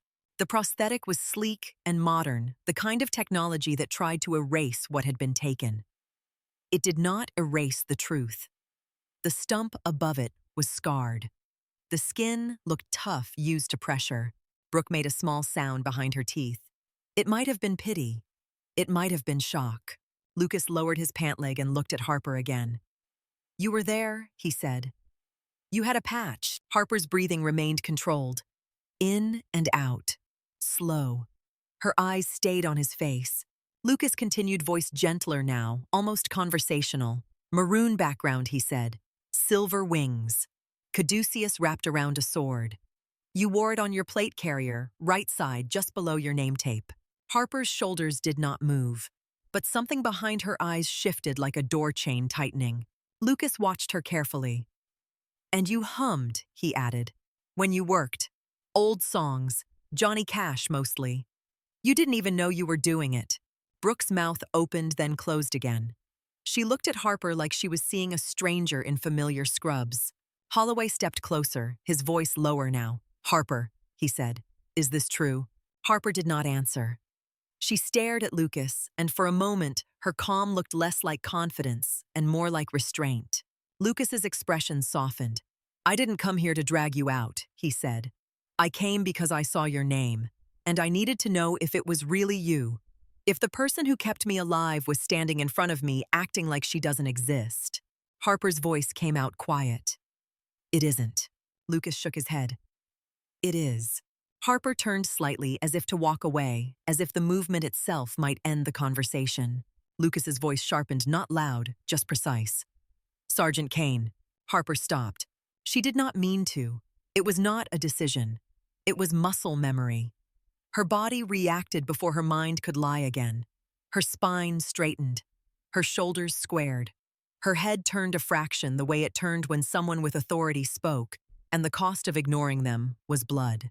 The reaction was small, but in that moment, it was the loudest thing in the room. Everyone saw it. Lucas saw it too. His eyes narrowed, then filled with something like relief mixed with respect. "There you are," he said softly, almost to himself. Harper closed her eyes for one beat. When she opened them, Holloway was standing directly in front of her, blocking her path the way he had done before, but now his face looked different. The arrogance had drained out.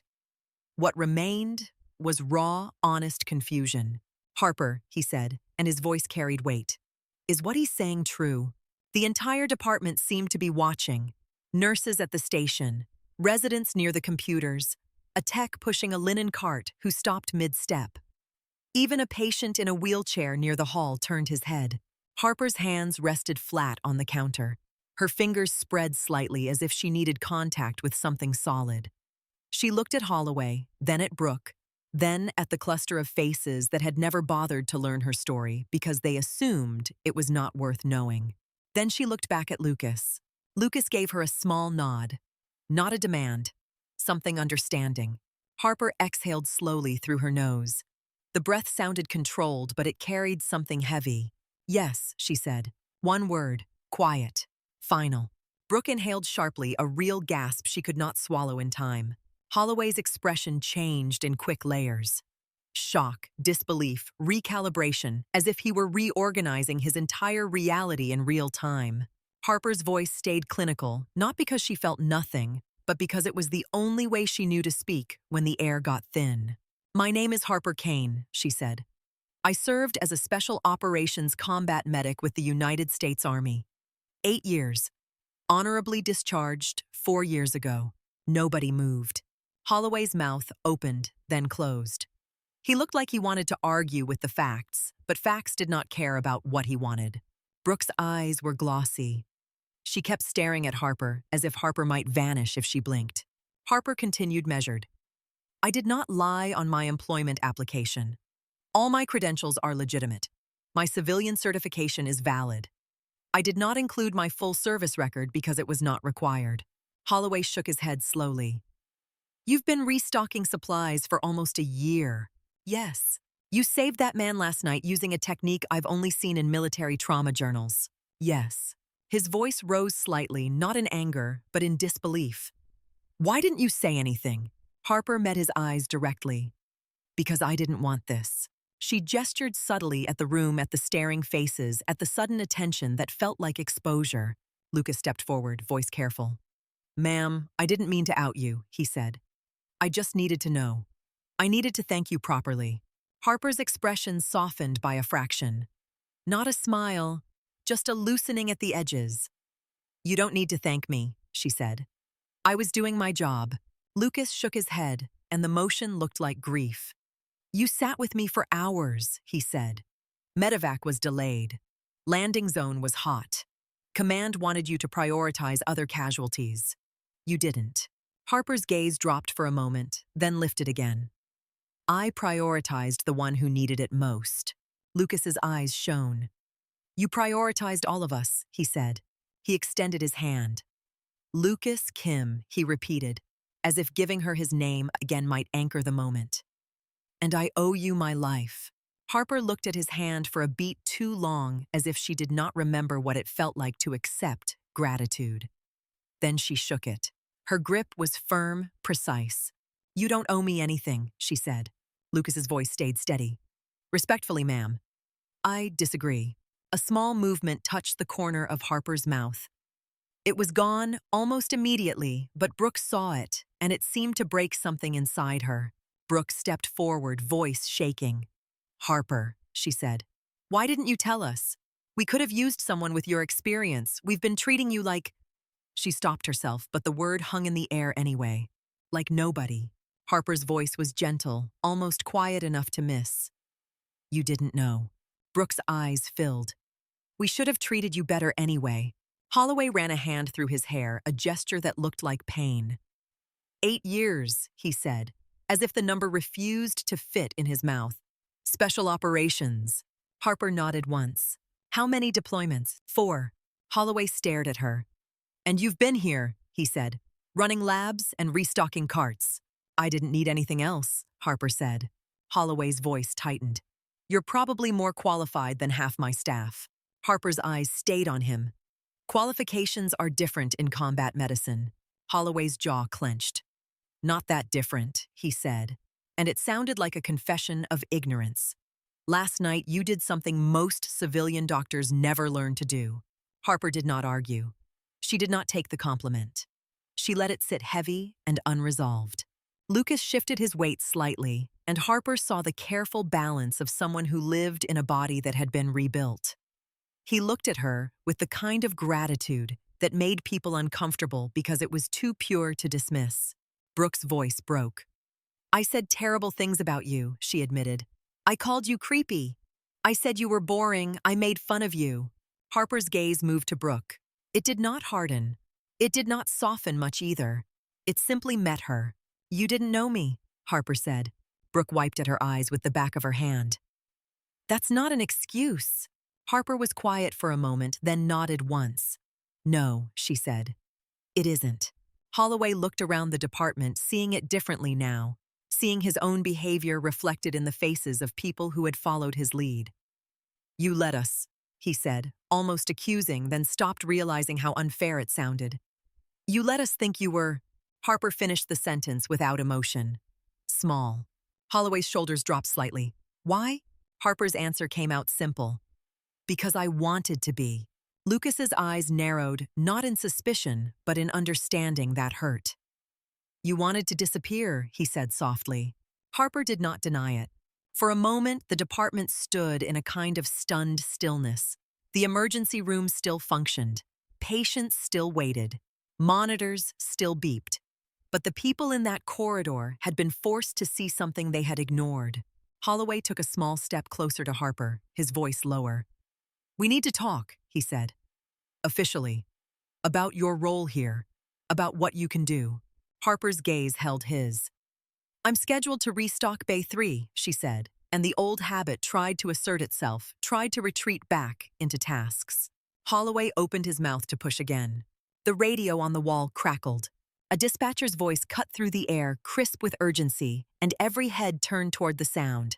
The radio crackled again, louder this time, and the voice that came through had the clipped steadiness of someone reading disaster off a screen. All available personnel. Building collapse downtown. Multiple victims. At least 12. Several critical. ETA 3 minutes. For a beat, the emergency department did what it always did when something too big arrived. It hesitated. Not because people did not care, but because the human brain has to shift gears before the body can keep up. Brooks' eyes went wide. A resident froze mid-sentence with a coffee cup halfway to his mouth. Someone at the nurses' station whispered a quiet curse. Harper did not hesitate. It was not dramatic. Her face did not change much. There was no speech about bravery or duty. It was simply a shift in her posture, like a switch had been flipped inside her spine. Her shoulders squared, her chin lifted. The calm she carried all day stopped looking like shyness and started looking like control. How many trauma bays are ready? She asked. Voice clear enough that people turned without realizing why. Dr. Holloway blinked, caught off guard by the way her words cut through the noise. 3, maybe 4. Make it 6, Harper said. Holloway stared at her for half a second too long, as if waiting for someone else to overrule her. No one did. The department had the uneasy look of a room that knew it was about to drown. Harper stepped closer to him, eyes steady. I need your permission to run triage and initial stabilization. Holloway's mouth opened. The old instinct to protect authority rose in him like a reflex. He looked around at the faces, watching at the nurses already moving without a plan, at the residents who were still deciding where to stand. He looked back at Harper, and something in his expression gave way. Do it, he said. Harper nodded once, like she had not expected any other answer. She moved fast, but not rushed. Her speed came from certainty, not panic. She turned toward the ambulance bay, and her voice carried through the hall, practical and sharp. I need every available nurse and tech staged at trauma 1 through 6. Respiratory at 1 and 3. Blood bank, send cooler packs to 2 and 4. Charge nurse clear hallways. No carts blocking doors. People started moving before their minds caught up. A tech jogged toward the supply room. 2 nurses grabbed extra suction canisters. Someone wheeled a gurney out of the way without being asked. Harper caught Brooks' eye as Brooke hovered near the station, still caught between shock and adrenaline. Harper's tone did not soften. It did not need to. Brooke triage at the ambulance bay entrance, Harper said. Red, yellow, green. 1 tag per patient. No exceptions. Brooke swallowed. I'm not charge. You are. Now, Harper said, and there was no insult in it, only necessity. Your job is to sort. Mine is to stabilize. You can do it. Brooke's throat bobbed. She nodded once stiff, then moved. Harper turned to a resident who had been staring at her like she had just rewritten his world. Dr. Hayes, Harper said. The resident's startled shoulders jerking. Yes. I need you in trauma 1 with Dr. Holloway. You assist him. You do not improvise. You do not freeze. You follow instructions. He nodded too fast. Yes. Yes, ma'am. Harper did not react to the ma'am. She kept moving. In trauma 2, she checked the hemorrhage cart. In Trauma 3, she opened the pediatric airway kit and set it on the counter like she was placing a weapon in reach. In Trauma 4, she staged a chest decompression kit. In Trauma 5, she cleared a space for surgical consults. In Trauma 6, she ordered extra blankets because shock made people cold, even when the room was warm. The doors at the ambulance bay burst open 90 seconds later. The first gurney came in with 2 paramedics pushing hard faces tense. Harper was already there at the threshold, hands clasped behind her back, eyes scanning the patient before the paramedics spoke. Male about 40, chest rising unevenly, one side lagging the skin between ribs pulling in with each breath. His face was gray and slick with sweat. Harper saw the pattern immediately. Decreased breath sounds on the right, a paramedic began. Trauma 1, Harper cut in pointing. Probable pneumothorax, flail chest. Move. They moved without question. The second gurney rolled in behind it, a woman mid-30s with a femur fracture that looked wrong even under a sheet.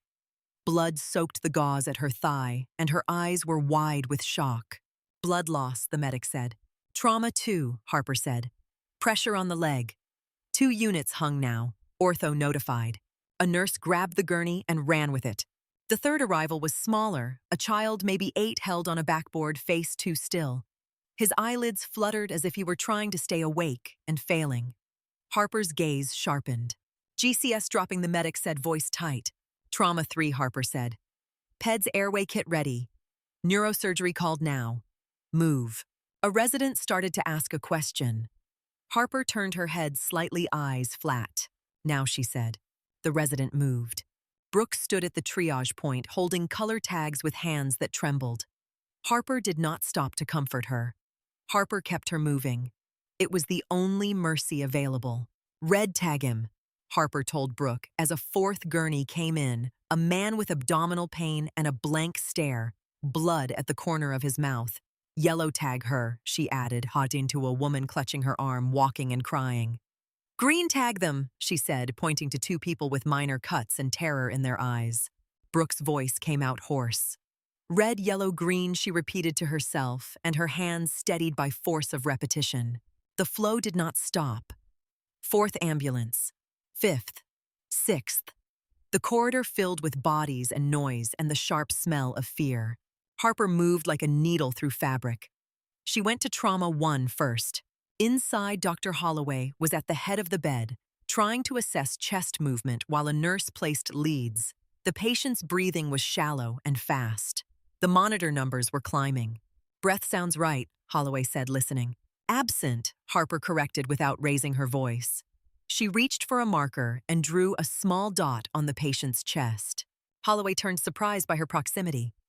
What are you doing? Needle decompression, Harper said. 2nd intercostal space, mid-clavicular line. Do it before imaging. A nurse hesitated, eyes darting to Holloway. Holloway's jaw tightened. The old instinct to insist on protocol flashed in him, but the patient's oxygen saturation was dropping in real time. Do it, Holloway ordered.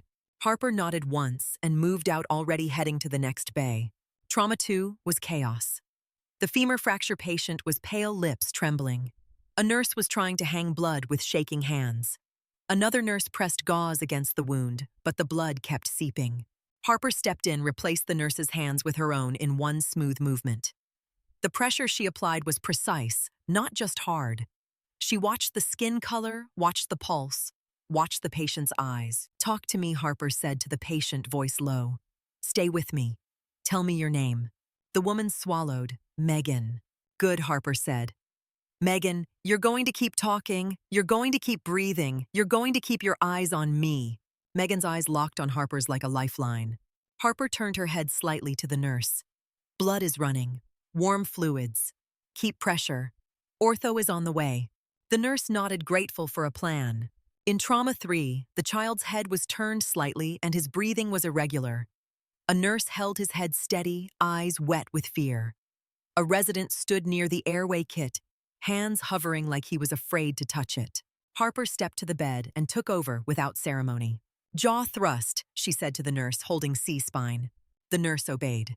Harper opened the airway kit, moved through it like she had done it in rooms with less light and more screaming. She did not narrate. She did not waste words. She placed the airway, smoothly checked chest rise, listened. The child's oxygen saturation climbed, the monitor numbers creeping back toward safety. The resident stared. "You okay?" Harper asked without looking up. "Yes," he whispered. "Good," she said. "Call neurosurgery again. Tell them he is intubated and coming." The resident ran. A shout came from the hall. "Trauma 4 needs help. He's crashing." Harper moved. Trauma 4 held a man with a puncture wound to the chest. His skin was turning ashen. His eyes rolled back slightly when he inhaled, and the inhale sounded wrong, like breathing through a straw. Brooks stood at the bedside, white-faced, holding the needle kit like it weighed 100 pounds. "I can't," Brooks said, voice cracking. "I've never done it alone." Harper stepped beside her and placed a hand on Brooks' wrist, firm enough to steady, not gentle enough to coddle. "You can," Harper said. Brooks' eyes flicked to Harper's. "What if I mess up?" Harper's voice stayed calm. "If you wait, he dies." Brooks' throat tightened. She swallowed hard. "Landmark," Harper said. "Find it with your fingers. Don't guess. Feel it." Brooks' hands trembled, then slowed. She pressed fingers to the chest, searching, and Harper watched her with the same focus she used when reading blood flow. "There," Brooke whispered. "Good," Harper said. "Now go in. Firm. Straight." Brooke pushed. There was a faint pop, subtle but real, and a hiss of trapped air escaped. The man's chest movement improved and the monitor numbers steadied like a rope catching. Brooke stared at her own hands as if they belonged to someone else. "It worked," she whispered. Harper's gaze did not soften much, but her voice did. "You did it right." A nurse in the corner exhaled like she had been holding her breath for minutes. Harper stepped back. "Secure it. Then get imaging for tube placement. Move." Brooke nodded, still shaking but moving. In Trauma 5, a teenager lay with a piece of rebar protruding from his abdomen, held in place by a paramedic's hands. Blood soaked the sheet. His eyes were huge, fixed on the ceiling, the terror in them too big for his face. Someone in the room whispered, "Should we pull it out?" Harper's voice cut through sharp enough to stop the thought from becoming action. "No," she said. "Do not remove it. Stabilize it. Prep for OR. He goes straight to surgery." The paramedic nodded, quickly grateful. A resident stood frozen at the doorway, watching, unsure where to go. Harper turned. "Dr. Ramirez," she said. He blinked. "Yes." "Get in here," Harper said. "Hold pressure. Talk to him. Keep him awake." The resident moved. The department became a single organism, not perfect, but functional. People ran. People yelled. People cried. But under Harper's direction, the motion had lanes like traffic with signals instead of a pileup. Dr. Holloway stood in Trauma 1, hands moving, eyes darting to Harper every time she passed the doorway. His face held a strange mixture of respect and regret, as if he had finally seen the person who had been in his periphery for months and realized how much he had missed. "Airway in 3 is stable," Harper said as she passed him, not stopping. 2 has blood running, 4 is decompressed, 5 is going to OR. Holloway nodded, absorbing, obeying. "Got it." In Trauma 2, the femur patient's pressure dipped again and a nurse called for help. Harper was there before the call finished. She stepped in, reapplied pressure, adjusted angle, and the bleeding slowed. The nurse's hands steadied when she saw Harper's. In Trauma 1, the chest patient's oxygen rose after decompression. A respiratory therapist looked up surprised, then nodded at Holloway. "Good call," the therapist said. Holloway's eyes flicked toward the corridor where Harper moved like a shadow with a spine of steel. He did not take credit. He just kept working. For nearly an hour, the department ran at full speed. Gurneys rolled in. Some rolled out toward imaging, toward surgery, toward ICU. Some were wheeled into side rooms with yellow tags and reassurances. The green-tagged patients sat together in a corner, wrapped in blankets, watching with stunned eyes as life and death moved around them. Harper's hands stayed clean only because she kept washing them. Her sleeves were rolled up, exposing the thin, pale scar on her forearm. No one commented on it. No one looked away from her face long enough to ask. When the flow finally thinned and the last red-tagged patient had been stabilized, the emergency department did not celebrate. It simply exhaled. The noise dropped from a roar to a heavy hum. People leaned against counters, breathing hard. A nurse wiped sweat from her upper lip with the back of her gloved hand and laughed once shaky and disbelieving. Brooke found Harper near the sink, washing her hands for what felt like the 100th time. Brooke's cheeks were flushed, her eyes bright, her shoulders still tense. "I did it," Brooke said quietly, like she was confessing a secret. Harper glanced at her. "Yes." Brooke's voice wavered. "I didn't think I could." Harper rinsed, shut off the water, and dried her hands. "You could," she said. "You can." Brooke swallowed. "How are you like this?" Harper met her eyes for a beat. Her answer did not come as a speech. It came as a simple statement that left no room for argument. "I'm trained," she said. Dr. Holloway approached, stepping around a rolling cart. His white coat had a smear of blood near the cuff. His expression was different than it had been all year. Less certain, more awake. "You just ran my department," he said. Harper did not react to the ownership in the words. She looked past him at the bays, at the staff still moving through cleanup and handoffs, at the patients who were alive because decisions had been made fast enough. "I ran triage," she corrected. "You ran your rooms." Holloway nodded once, as if accepting the correction mattered. A nurse called his name from Trauma 1. He turned to go, then looked back at Harper. "Thank you," he said, and the words sounded unfamiliar in his mouth when aimed at her. Harper nodded once. The department kept moving slower now, steadier like a storm that had passed but left the ground wet. Harper picked up a clipboard and began updating restock logs as if that too was part of survival. Harper kept her eyes on the restock log, but the department around her felt like it had been rubbed raw. Voices were lower now, tired and amazed, like everyone was afraid to breathe too hard and break whatever fragile order had just held 12 strangers between life and death. Someone rolled a mop bucket past Trauma 3. Someone else laughed once, then stopped as if laughter was inappropriate in a room that still smelled like blood. Harper wrote the last number, capped her pen, and slid the clipboard into the binder with the same careful motion she used to close a wound dressing. Her hands were steady. Her sleeves were damp from washing the skin on her knuckles, slightly pink from soap and friction. A deep vibration pressed into the building. At first, it sounded like distant thunder, low and rolling. Then it sharpened. The ceiling tiles trembled faintly. A few loose items on the counter buzzed against each other. The sound grew heavier, rhythmic and unmistakable, the kind of noise that did not belong to civilian morning routines. Rotors. Brooke looked up, first eyes narrowing as she tried to place it. A resident craned his neck toward the ceiling. Lucas Kim, still near the nurse's station, went very still, his posture straightening in a way that did not come from curiosity. Dr. Holloway stepped into the hall from Trauma 1, wiping his hands on a towel. He paused, listening, brow furrowing. "We didn't call for air transport," he said. The noise intensified until it felt like the building had a heartbeat. Harper did not look up. Not because she did not hear it, because she did. That sound lived in her bones the way certain songs lived in other people's heads. It carried weight. It carried orders. It carried the memory of doors opening into wind and dust, and something that always went wrong. A nurse walked to the window at the end of the hall and peeked out. Her face changed. "There's a helicopter on the roof," she said, voice high with disbelief. "It's military." The rotors kept pounding. Footsteps echoed in the stairwell, fast and heavy boot heels striking tile, in a rhythm too precise to be accidental. The door at the end of the corridor opened and 2 men in dress uniforms entered first. Their posture was sharp. Their ribbons caught the fluorescent light when they turned their heads. Behind them came a woman in ACU, moving with the kind of authority that made people step aside without thinking. She did not look around like a visitor. She scanned the room like a commander. Her gaze moved over the trauma bays, the staff, the gurneys still parked along the wall. It paused on the triage tags, the clean lanes Harper had built out of panic. Then her eyes landed on Harper.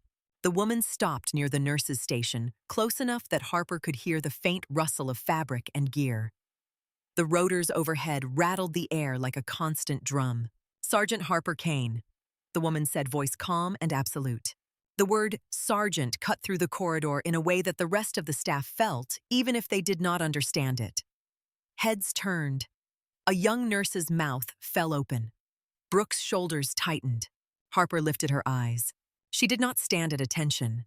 She did not salute. She simply met the woman's gaze, calm as ever. "I'm in the middle of something," Harper said. The woman's expression did not change. She had the kind of face that could deliver bad news without flinching. "So am I," she replied. Dr. Holloway stepped forward, instinct kicking in protective and indignant. "Excuse me," he said. "Who are you, and what gives you the right to come into my emergency department like this?" The woman turned her head toward him slowly, as if granting him attention was a measured decision. "Brigadier General Renee Whitaker," she said.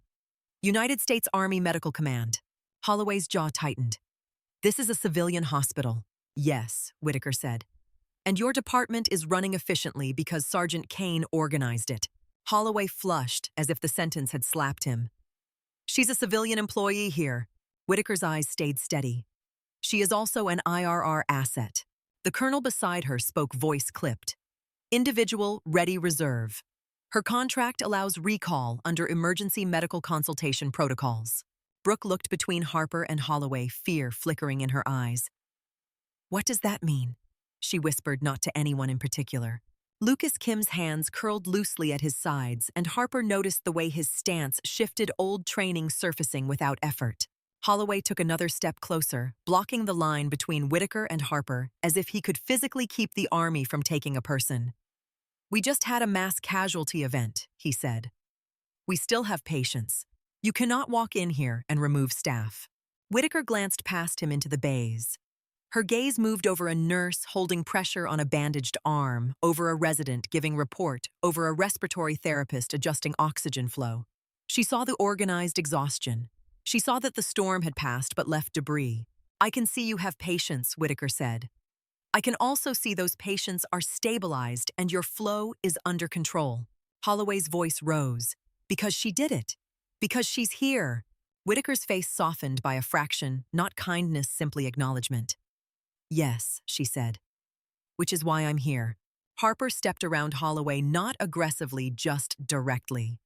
She did not let the argument turn her into a spectator. "What's the situation?" Harper asked. Whitaker's eyes returned to Harper. "Industrial site east of here. Chemical exposure. Chlorine gas, possibly mixed agents. Local hospital is overwhelmed. Their staff is not trained for this. We have multiple victims in respiratory distress. 3 are critical."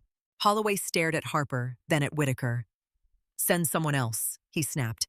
"This is not a military base. We are not under your command." Whitaker's tone stayed level. "There is no one else within a reasonable distance with her qualifications." Holloway's voice turned harsh. "You do not even know what she can do." Whitaker's gaze did not flicker. "I do." The colonel beside her opened a folder and spoke like he was reading facts off a page. "Special Operations Combat Medic, Advanced Trauma and Austere Care Certification. CBRN Medical Response Training, multiple deployments." Brooke's face drained of color. She looked at Harper like she was seeing the patch under her scrubs through fabric. Holloway's eyes fixed on Harper, and the anger in his face shifted into something else. Fear, maybe. Not of Harper, of losing control, of losing a resource he had not known he had. "You don't have to go," he said to Harper, voice lower now. Harper's eyes held his. "Actually," she said, "I do." Holloway shook his head. "We can fight it." Harper's voice stayed gentle, but firm. "Those people need help." Holloway's nostrils flared. "So do ours." Whitaker looked around again. "Doctor," she said. Not unkindly. "Your department is functioning because she built a system in minutes. Your patients are alive because she made decisions quickly and correctly. You have help. The industrial site does not." Holloway opened his mouth, then closed it. His hands flexed, still stained faintly at the cuff. He looked like a man realizing too late that the world did not revolve around his authority. Harper turned her head toward Brooke. "Trauma 3 needs CT within the hour," she said. "Trauma 5 is going to OR. Trauma 2 needs vascular consult and continuous monitoring." Brooke blinked fast. "I can do it," she said, voice shaky. Harper nodded once. "You can. Keep your lanes. Keep your tags. Speak clearly. Don't hesitate." Brooke swallowed. "Okay." Harper looked at Holloway again. They're stable. Your team can carry this. Holloway's throat worked. He nodded once, tight and reluctant, like surrendering was painful even when it was right. Whitaker stepped closer to Harper. We lift in 5 minutes. Harper's face did not change, but her eyes sharpened. I need 2 minutes to change and grab my gear. Whitaker nodded. You have it. Harper turned toward the locker room, walking fast, now not rushed, simply efficient. Brooke followed her without thinking, footsteps quick, breath uneven. Inside the locker room, the air smelled like detergent and bleach. Harper opened her locker and pulled out her bag. Her movements were precise, but there was a tremor in the moment her fingers found the folded cloth bundle at the bottom. Brooke stood near the door, hands clasped, unsure what to do with herself. Harper, she said quietly, voice cracking. I don't even know what to say. Harper did not look up. Don't say anything, she replied. Just take care of the patients. Brooke nodded hard. I will, I promise. Harper unwrapped the cloth bundle. The maroon patch lay in her palm, silver wings gleaming under the fluorescent light. Brooke stared as if the small piece of fabric had suddenly become a weapon. That's real, Brooke whispered. Harper's thumb traced the edge once. Then she attached it to her uniform with practiced movements, fast and exact. Her fingers did not fumble. Muscle memory took over like it had never left. Brooke's eyes filled. I'm sorry, she said. For everything. For the way I talked. For the way I treated you. Harper paused, hands resting on the fabric of her uniform. She looked at Brooke, and her expression softened just enough to make the apology land. You couldn't have known, Harper said. Brooke shook her head. We should have been better anyway. Harper's gaze held hers. Be better now, she said, and there was no cruelty in it. Only expectation. Brooke wiped her face quickly. Okay, she whispered. Harper zipped her bag and slung it over her shoulder. She checked her pocket's keys, phone gloves. She did not hesitate at her phone, but her hand brushed it as if confirming it was real. When she stepped back into the corridor, people were watching again. Not the gawking kind this time. The wary kind. The kind you give someone you finally understand might carry storms inside them. Whitaker waited near the exit. Her eyes flicked to the patch on Harper's shoulder. Good to see you wearing it again, Whitaker said. Harper's voice stayed even. Good to be wearing it. Dr. Holloway stood a few feet away, face-tight eyes tracking Harper, like he wanted to memorize her before she disappeared. He looked as if he had a dozen things to say, and none of them would come out right. Harper stopped in front of him, not because she needed permission, because she chose to. The department is yours, she said. Keep the lanes. Keep the calm. You're good under pressure when you commit. Holloway stared at her, stunned by the trust implied in those words. Then his face shifted. Regret surfaced raw and uncomfortable. Be careful, he said, voice low. Harper nodded once. I will. Lucas Kim stepped forward. He raised his hand in a crisp salute, the motion clean and perfect. It snapped the air like a promise. Harper paused. She looked at his face, at the gratitude there, at the history sitting between them like a shared scar. For half a second, she hesitated, then returned the salute with the same precision. Lucas's eyes shone. Thank you, he said quietly. Harper lowered her hand. You don't need to thank me. Lucas's jaw tightened. Yes, ma'am, he said. I do. Harper held his gaze for a beat, then nodded and turned away. The stairwell door closed behind Harper and Whitaker, their footsteps echoing up toward the roof. The sound of rotors grew louder as they climbed, swallowing the building's ordinary noise. When they pushed through the rooftop door, wind slapped Harper's face, cold and sharp. The helicopter sat there, dark and heavy blades, beating the air into submission. A crew member guided them in. Harper climbed into the cargo bay, gripping a strap overhead as the aircraft vibrated beneath her feet.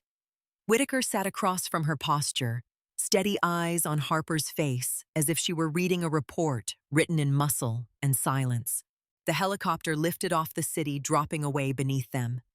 Tacoma stretched out in gray and green wet streets, glinting the harbor a dull sheet of metal under winter sky.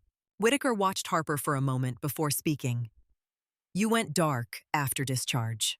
Harper's eyes stayed on the window. The vibration of the rotors settled into her bones like something familiar. Yes, ma'am. Complete blackout. Whitaker continued. Changed numbers. Moved repeatedly. No response to outreach. Harper's jaw tightened. I needed distance. Whitaker waited the way she had waited in the hallway, the way commanders waited when they knew silence would eventually give up something. From what she asked. Harper's hands rested on her thighs. Scar lines were faint across her knuckles, barely visible unless the light hit them right. She flexed her fingers once, slow. From everything she said, Whitaker leaned back slightly, studying her. Command wanted you to stay, she said. They offered promotions. Training billets. Anything. Harper's mouth did not move much when she spoke. I know. Whitaker's voice stayed calm. So why leave? Harper stared out at the city falling away, at cars moving like ants, at people who had no idea what kind of decisions were being made above them. Her answer came out flat, clinical, the tone of someone describing a wound. I lost my team. Whitaker's eyes softened by a fraction. Helmand, she said. Harper did not correct her. She did not elaborate. The words alone were enough to tighten her throat. Whitaker's gaze stayed on her. I read the after-action, she said. You held an aid station for hours. You kept dozens alive. Harper's fingers curled slightly. I couldn't save the ones that mattered, she said. Silence filled the cargo bay, broken only by rotor vibration and the occasional clipped call from the crew. Whitaker spoke again, softer now. You didn't leave because you couldn't do the work, she said. You left because you couldn't live with what the work cost. Harper's expression went still. Her breathing remained controlled. Whitaker let the words sit without pushing them. Outside the window, the helicopter banked toward an industrial complex near the edge of the city. Emergency vehicles clustered below like scattered toys, lights flashing red and blue against wet concrete. People in protective suits moved between buildings.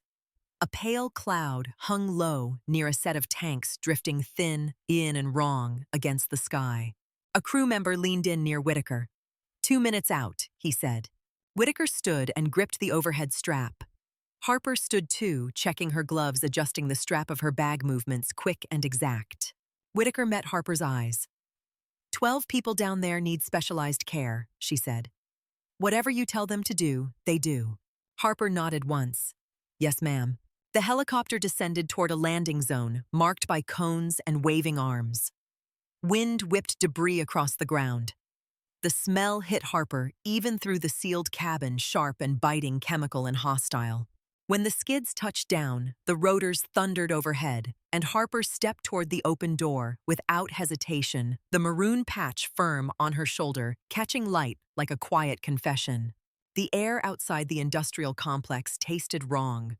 Even from the landing zone, Harper could feel it in the back of her throat, sharp and clean in the worst way, like bleach spilled onto metal. The wind pushed it in thin waves across wet concrete, and the people moving below looked too small against the blinking lights and the towering tanks. A fire chief in a turnout coat jogged toward the helicopter as the rotors thumped overhead. His face was tight skin drawn around his eyes like he had been holding panic back with his teeth. General Whitaker, he called, raising his voice to be heard. Whitaker stepped down first, steady on the uneven ground. Chief, she answered. He nodded once, then looked past her at Harper.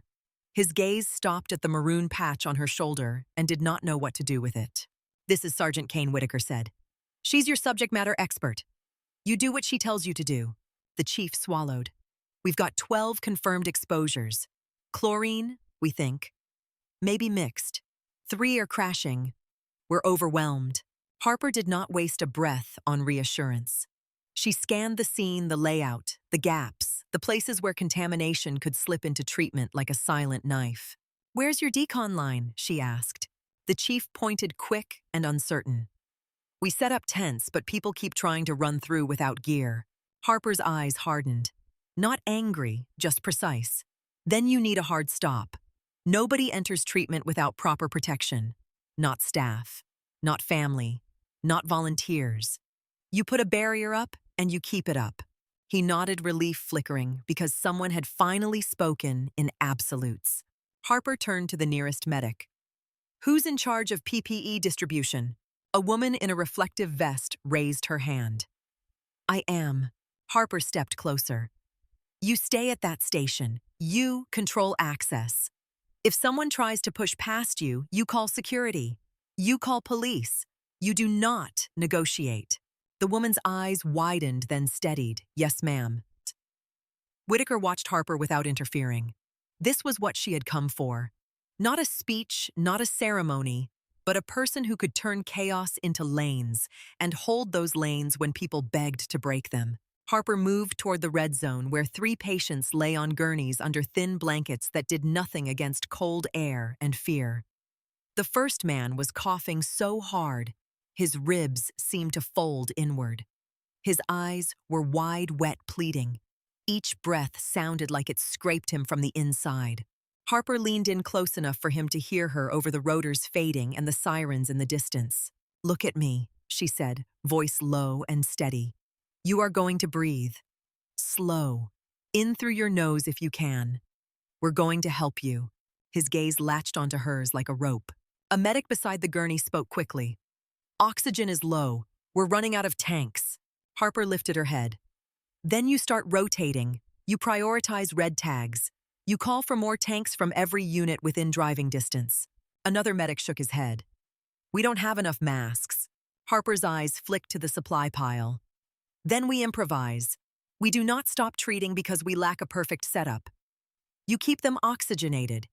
You keep them calm. You keep them moving through decon properly. A firefighter approached, helmet tucked under his arm.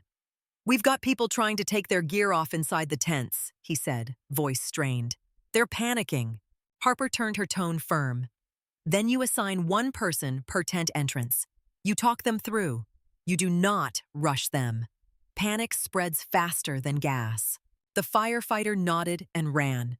For the next hour, Harper barely stopped moving. She checked airways. She watched skin color. She listened to lungs when she could, but more than that, she watched the people around her, the staff on the edge of freezing, the ones who needed direction more than comfort. Water here, she said, pointing. Warm blankets here. Clean gloves stacked here. Contaminated trash over there. Keep your lanes. A young EMT, maybe 25, fumbled with a mask strap and looked at Harper with eyes that asked permission to be scared. Harper touched the EMT's shoulder once, quick and grounded.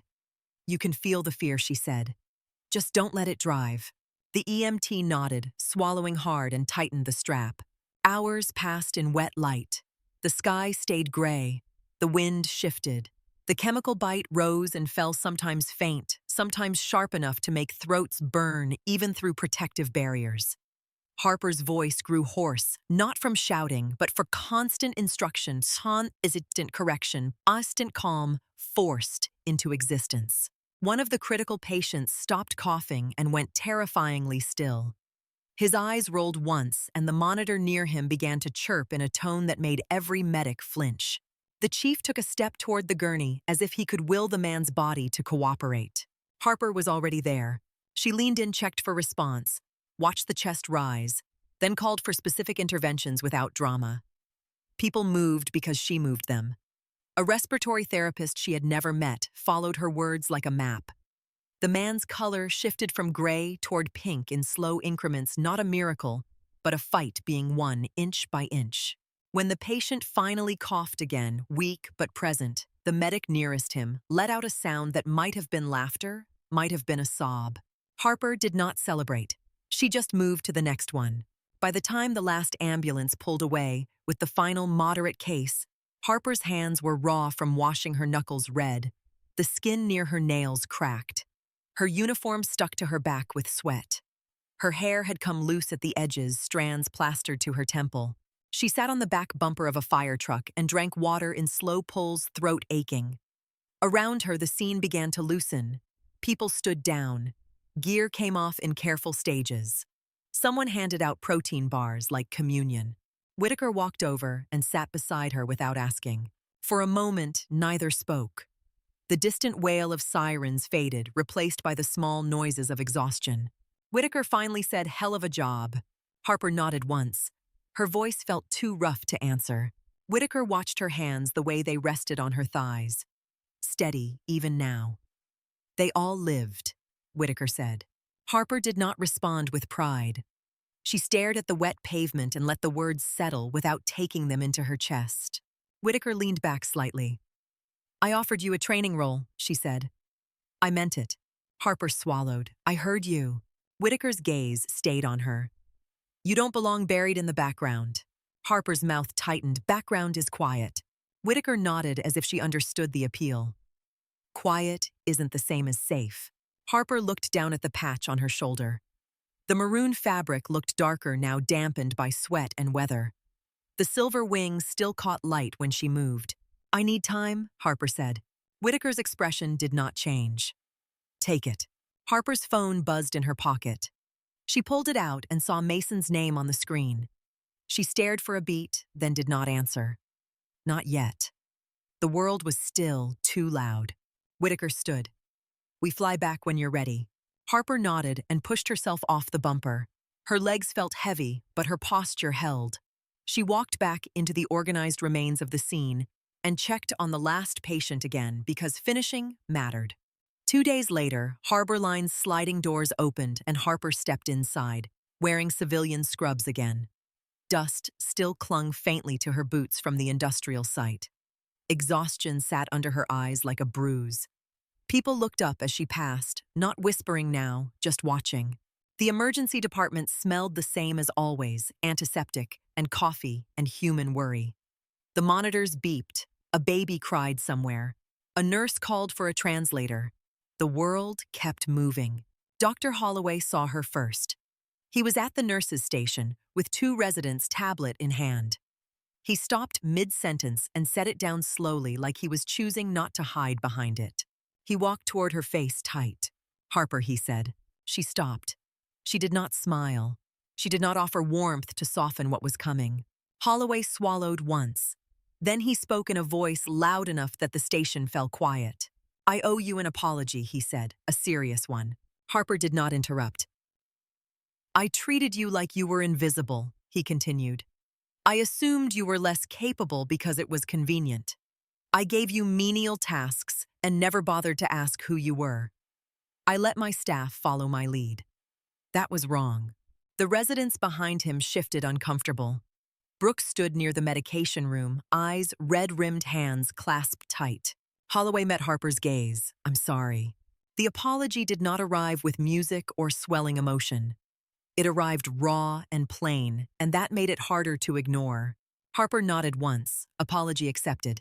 Holloway's shoulders dropped slightly, as if he had been holding himself upright through sheer pride.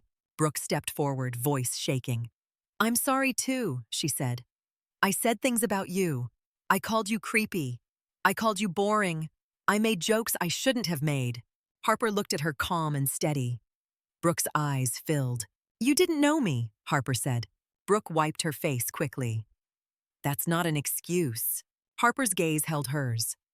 No, she said. It isn't. Brooke nodded hard as if she was taking a hit she deserved. She did not ask for forgiveness again. She just stood there, breathing. Holloway cleared his throat. The board met, he said.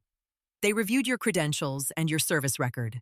They want to offer you a position leading a trauma integration program here. Instructor and clinical lead under provisional credentialing. We fast-track the paperwork.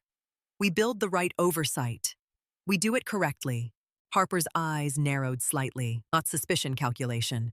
I don't do politics, she said. Holloway's mouth twitched. Good, he answered. Neither do I. I just did a lot of it because I thought it was part of being in charge. Harper looked past him at the bays at the staff moving at the work that did not pause for anyone's personal growth.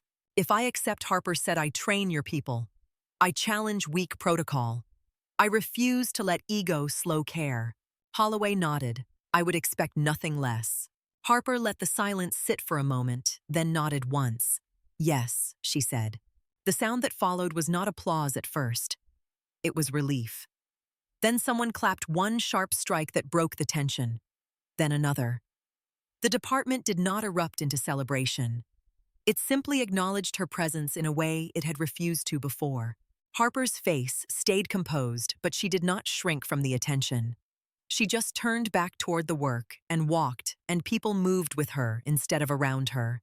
3 weeks later, a small conference room was packed with staff in scrubs and white coats.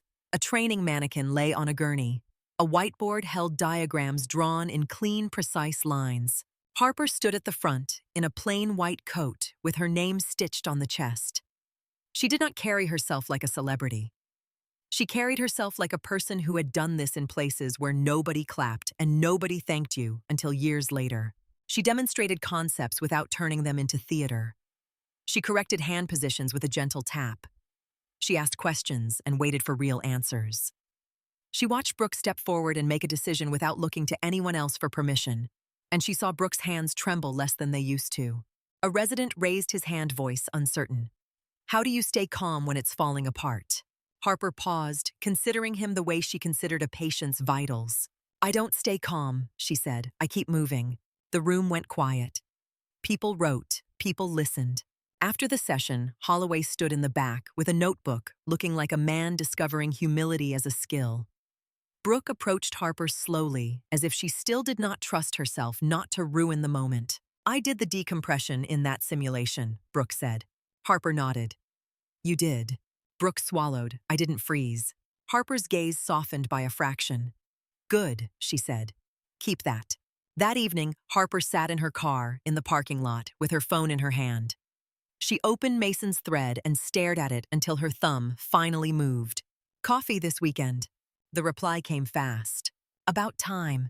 Harper stared at the screen a moment longer than she needed to, then set the phone down and exhaled. At home, she opened the box she had kept sealed in the back of her closet for years.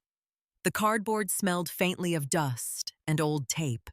Inside were photographs, wrapped in cloth edges curled slightly from being hidden too long. She lifted the first one and looked at 4 faces caught in sunlight. Smiles that did not know what was coming. Eyes bright with the kind of trust that felt like a weapon and a gift. Harper placed the photos on a shelf where she could see them. She did not speak at first. Then she reached out and touched the corner of the frame lightly, as if checking that it was real. "I'm here," she said, voice quiet. "I'm still here." She went to bed and waited for the old dreams. They did not come that night. The next morning, Harper walked into Harbor Line's emergency department, and the staff greeted her by name. Brooke stood at the nurse's station, with a chart in hand, shoulders squared. "Morning, Dr. Holloway's tied up," Brooke said, voice steady. "We have 3 stable patients, 1 incoming collision, and a resident who needs supervision on a central line." Harper nodded once, calm and present. "Let's start with the resident," she said. They walked down the hall together, the monitors beeping around them, the floor shining under fluorescent light. Harper's steps were measured as always, but she no longer moved like a person trying to disappear. She moved like someone who belonged in the room because she did. And when a nurse called out frantic that they were running low on supplies in Trauma 2, Harper did not lower her head and slip away. She looked up, met the nurse's eyes, and answered with a voice that carried. "Already on it," she said, and the department believed her.